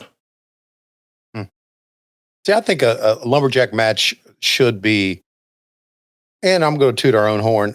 We recently saw Deonna Purrazzo and Thunder Rosa on Collision, a lumberjack match, and you had Taya Valkyrie on the outside help Deonna Purrazzo win. To me, that's pretty cool. Have one of the lumberjacks, help with the finish. I just saw Triple H there. Yeah, before he's Triple H. I mean, before he's a real big star. What a crew here. There's Chad Fortune right there, if you're curious who the hell that was. So now we're going to hear from Big Daddy Cool, Diesel. Now, I know you didn't spend a lot of time watching the WWF in this era, but did you prefer Kevin Nash as a babyface or as a heel? Babyface, because he was so freaking cool. Yeah. It's cool, man. I really think that, and of course, Hogan turning heel is the big story, and I get that. But Kevin Nash and Scott Hall being cool are kind of what drove the bus for NWO, don't you think? No doubt. Yeah. And Sean Waltman. Yeah, right. I think Shawn gets glossed over a lot. He was a big part of that. He gave that thing attitude. He gave it. He just got glossed over by me. So you're right. Yeah. What the fuck is that? That's Sid walking to the ring looking big as hell. No, before that. That was Diesel doing a promo. No. That was Todd Pettengill. No. There were two goth type people in the front row. Were you there that night? No. Was that one guy closed his eye. One eye looked like he was from those are just Undertaker fans who were at ringside in order to stalk Kama. Seriously, they're not characters. They're just Undertaker fans. Okay. They had to be characters. Well, I'm saying they're not going to jump in and start doing hot tags. Okay, well. So they're not going to be a part of this match? They're not going to be a part of the night? No, there's 400 lumberjacks. They don't need two fans. I know that. Buddy, they're just gimmicked up fans. Oh, y'all have a guy dressed like Jesus that comes to your show. You don't say shit. We're back. We're back on Dynamite. We better say shit about Jesus here. Jesus. Speaking of shit, anybody been watching the dog shit Olympics? No, I have. I missed it, man. I don't have time for that bullshit. I'll be honest, man. We're not going to talk about it because that's not what this show is. This is supposed to be an escape from real life. Yeah. But I have, for the last 30 days, been more interested in political storylines than wrestling storylines, and I'm seeing the similarities. Eric Bischoff years ago did a TED Talk where he compared pro wrestling and politics, and I thought he did a good job with it. But boy, has it come to fruition. Yeah. Politics right now are pro wrestling. It's unbelievable. So I've paid more attention to that than I have the Olympics. I know they had a little controversy at the beginning, but I'm just not into the Olympics this year. I don't know why, but the political angles and storylines are engaging. And especially if I don't have a dog in the horse either way. I don't give a shit. I mean, I care, but you know what I mean? I'm learning to appreciate, it's wrestling. It's all just theater. Yeah. I don't know if it's still this way or not, but the Olympic athletes all stay in this dorm-like area. That's right. They do. Do you think the NBA players stay in that dorm? I can't imagine. No, of course they don't. So you know what? Putting the NBA players in the Olympics, to me, just ended it. What, you didn't like the Dream Team in 92? No, I did not. I like 1972, Doug Collins at the free throw line, us getting fucked over by the Russians. That's what I liked. That's the real Olympics. I like the American, the 1980 Winter Games where we beat the Russians with a bunch of amateur players, not NHL players. That's what I like. So there. Sorry. And by the way, one more Olympic thing, and then we'll get to this match. One more Olympic thing. Remember when they threw baseball out of the Olympics? You know why they threw baseball out of the Olympics? Why they throw the Olympic Committee said, well, baseball is not that popular. They threw baseball out of the Olympics because the Major League Baseball would not stop their season to put players in the Olympics. So they went, oh shit, we need players to be able to generate ad revenue and make more money for the people in the Olympic Committee. Fuck all of them. Anyway, back to the match. Hey, I want to mention a friend of the show, Mr. Epic, says, Tony, if you need help with doggos, please let me know. I work with shelters all over the country. I know you're big on adopt, not shop. So shout out to Mr. Epic for supporting that. Well, thanks, Mr. Epic. I appreciate that. I think we probably have your phone number on our Patreon list. Oh, so, yeah, he can DM us. Yeah, he can DM us too. Yeah, we can get that. Well, I don't look at Twitter. So. Well, just email me, bud, Conrad@savewithconrad.com. I couldn't be easier to find. I got a group text from a former friend of mine. I don't like the motherfucker at all anymore.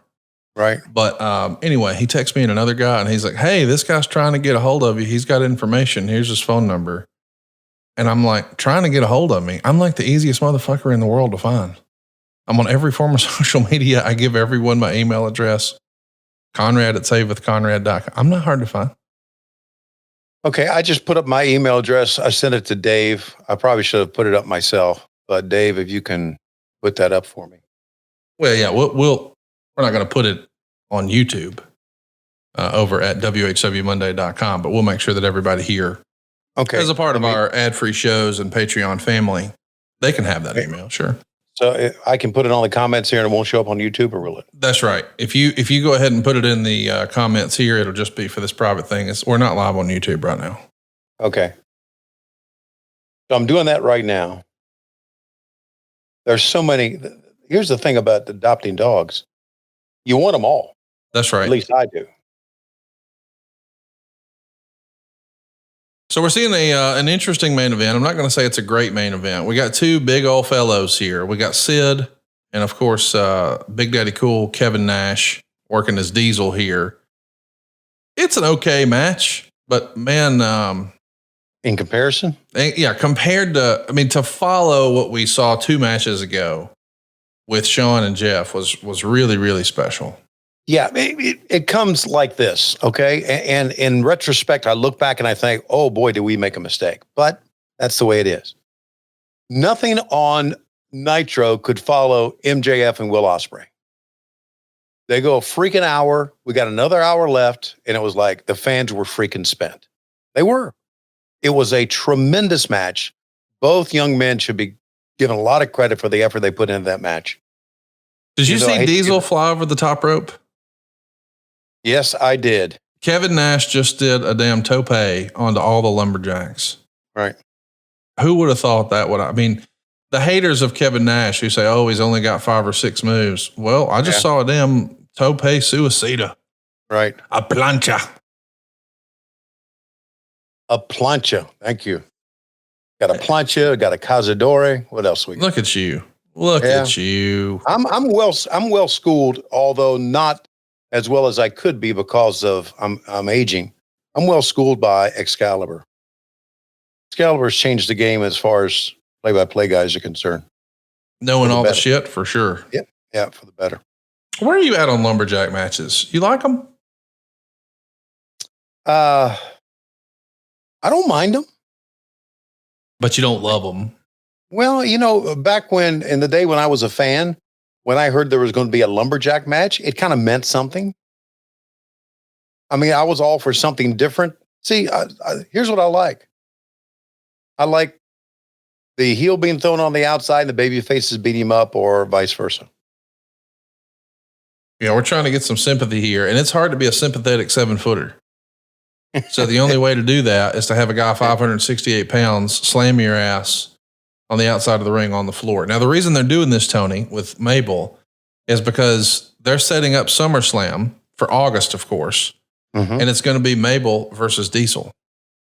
Wow. So they got to have them mix it up here. Coach Rosie has a great question. Okay. He wants to know, does Sid need to be in the Hall of Fame? He's actively promoting himself this week.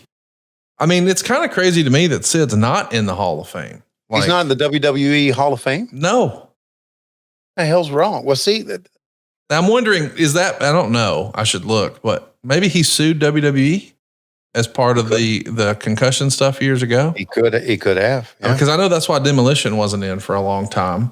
But like some of that stuff needs to happen before it's too late. Like Sid and Demolition should definitely be in the Hall of Fame. Of course. And who picks the WWE Hall of Fame now? It's not Vince anymore. No, it was Vince. Now it's probably Hunter, I'd guess. Yeah, and see, that's one of my problems. You don't like Hunter picking people? I don't like one person picking a Hall of Fame. Oh, well, I mean, listen, I don't. He's running the show. He's the final say. There should be a committee, and you vote on it, and you get the one with the most votes, or whatever, or however they do it. Gets it. That's the way it should be. Well, that's the way we do it at the TNT Hall of Fame. And I'll have you know, by the way, when I nominated you last year, it was unanimous. Yeah. I didn't even have to talk anybody into it. Everybody was like, wait, he's not in? Nope. Yeah. Oh, well, he should be. Yeah, let's do it. Yeah. Boom. Because back in the day when Vince, I'm not going there. What? I'm not going there. No, I'm not. Let's go to the match. Oh.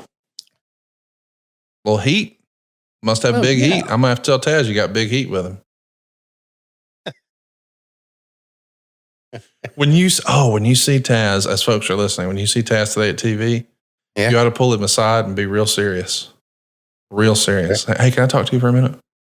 Let's go in here in private. Okay. Hey man, and just be as straight as you can. Don't sell it. Don't smile. Okay. Nothing. I won't be able to do it without laughing. Go ahead. I just want to make sure everything's okay, Pete. I was talking to Conrad and he was telling me that you had big heat with me. What did I do? Can I fix it? Is there anything I can do? And his head will fucking explode. Yeah. It'll be amazing. Yeah. Because when I started talking about big heat, buddy, he got hot. I don't have any fucking heat with Schiavone. Why do you keep saying that? Okay. But I forgot to tell you. So by all means, lean into it. See what he says. I can't do that. Because you won't be able to crack. You'll crack? Oh, I'll crack. Absolutely, I'll crack. What did I do? Will you let me fix it? Will you allow me the opportunity, Mr. Taz? We obviously do not, quote unquote, roll tape or record our warm-up sessions. Right. What we call the audio facts. But back in the day when JR was part of the team, yes, that was worth recording. And now Taz is worth recording when he's in a real bad mood. Well, you should do it just for posterity. Yeah. Just record it on your phone. Yeah. So he was in a real bad mood one time, and I called somebody over. I said, can you help us here with Taz? He said, stop it, Schiavone. I don't need you quarterbacking me. I said, okay. I was just trying to get everybody to help you out here, dude. Call the match, dude. Call the match, dude. Look at IRS go over the top. Always like that Bigfoot by Diesel. I think that was one of his trademarks. There it is. I did it. Yeah. So Sid had the power bomb. He was arrogant, didn't make the cover. And before you know it, after a little distraction, big boot, pinfall, Sid goes down. Yeah. Diesel is the champ. Big hero celebration, trying to make Diesel firmly the top baby face. All the guys are in there celebrating with him. What do you think of this presentation? I like that. I like that celebration presentation. And now he whacked Mabel. Because he got body slammed on the floor and he's pissed about it. So that's setting up, the next pay-per-view. Yeah. That's pretty cool the way they set it up. Great look with Diesel in the middle of the ring and everybody cheering and the celebration. Just good stuff. Chad Fortune with his haircut there looks like he's Paul Linden's cousin. Hey, DJ Turnup has a good question for us. He says, he does. Wait, hold on. If it's going to be about rap, because I ain't doing it, DJ. He wants to know if we can watch an episode of Wrestling Society X, which was an old wrestling show that was on MTV back in the day. I guess we could. He suggests that we watch the episode where they had 3-6 Mafia doing guest commentary. Okay. You a big 3-6 Mafia guy? I have no idea what that is, but they're coming to Huntsville. You want to go to a 3-6 Mafia Yellow Wolf concert with me and Cassio? I do not. Because I know what you're up to. What? It's the Orion Amphitheater. You would love that building. You are up to no freaking good. Wait, what? You're up to no good. I invited you to a concert and now that's a bad thing? Yes. What did I do to you that makes you not want to go to a concert? Okay, they start this is the recap of the show. Yeah, it is. That's right. All right. So they just redid the open. Well, now they're going to show you highlights, you see. Got it. They're going to show you highlights. Got 2 minutes of highlights here. Mm-hmm. Yeah. We used to do that too on Nitro, or especially on pay-per-views, used to recap what we saw. I think that sort of, why don't you think they do that as much anymore? I mean, I think they did it last year for All In. Yeah. But it's not a common thing all the time. I've been told here that 3-6 Mafia won an Oscar. Yeah, that's right. Correct. For what? I believe it was Hustle and Flow 2005 with Terrence Howard. Okay. I didn't know if it would be for most offensive lyrics or not, or something like that. Now, why would that be the case? Well, you just never know. I mean, in today's society, you just never know. The name of the song that they won it for was It's Hard Out Here for a Pimp.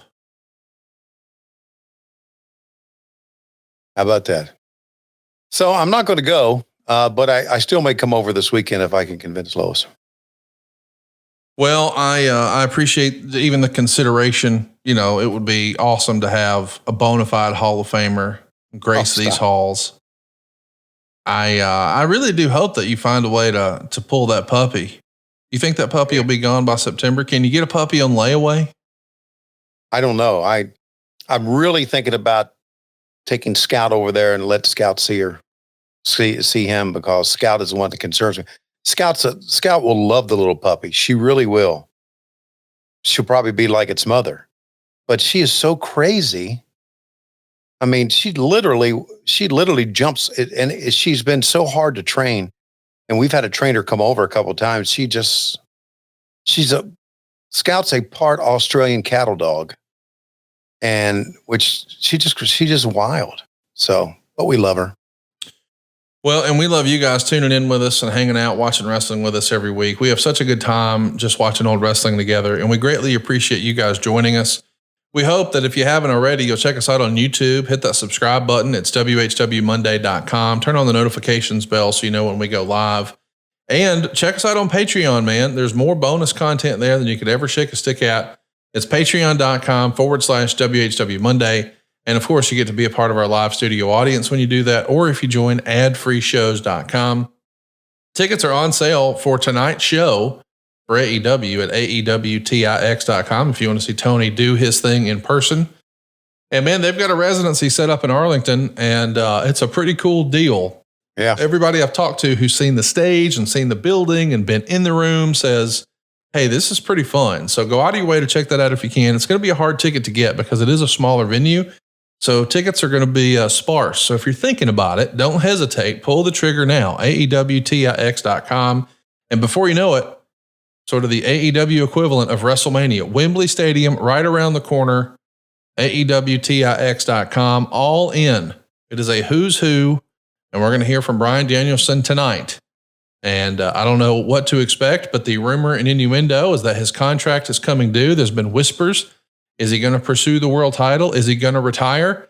Maybe we'll have more answers to those questions tonight. But right now, Tony, it looks like it's about that time. And regardless, by the way, of whatever decision he makes, we have all been very, very blessed to see Bryan Danielson's career. No doubt. Just this AEW run has been tremendous.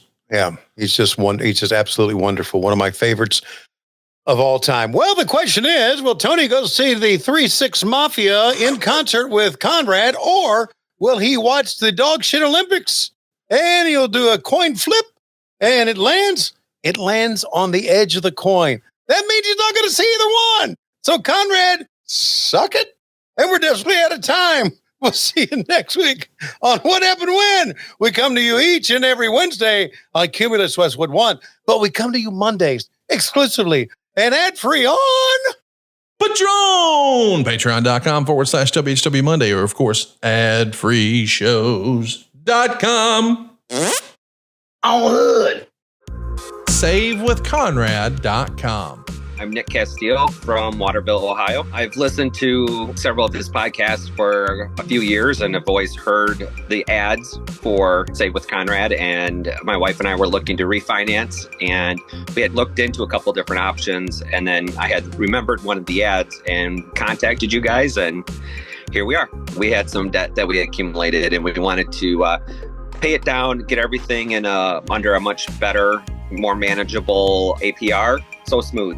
I've never had anything finance go that easy. We got a chance to work with Francis and Larry. They made everything comfortable. They were very personable. They were on top of everything. They made sure we were on top of everything.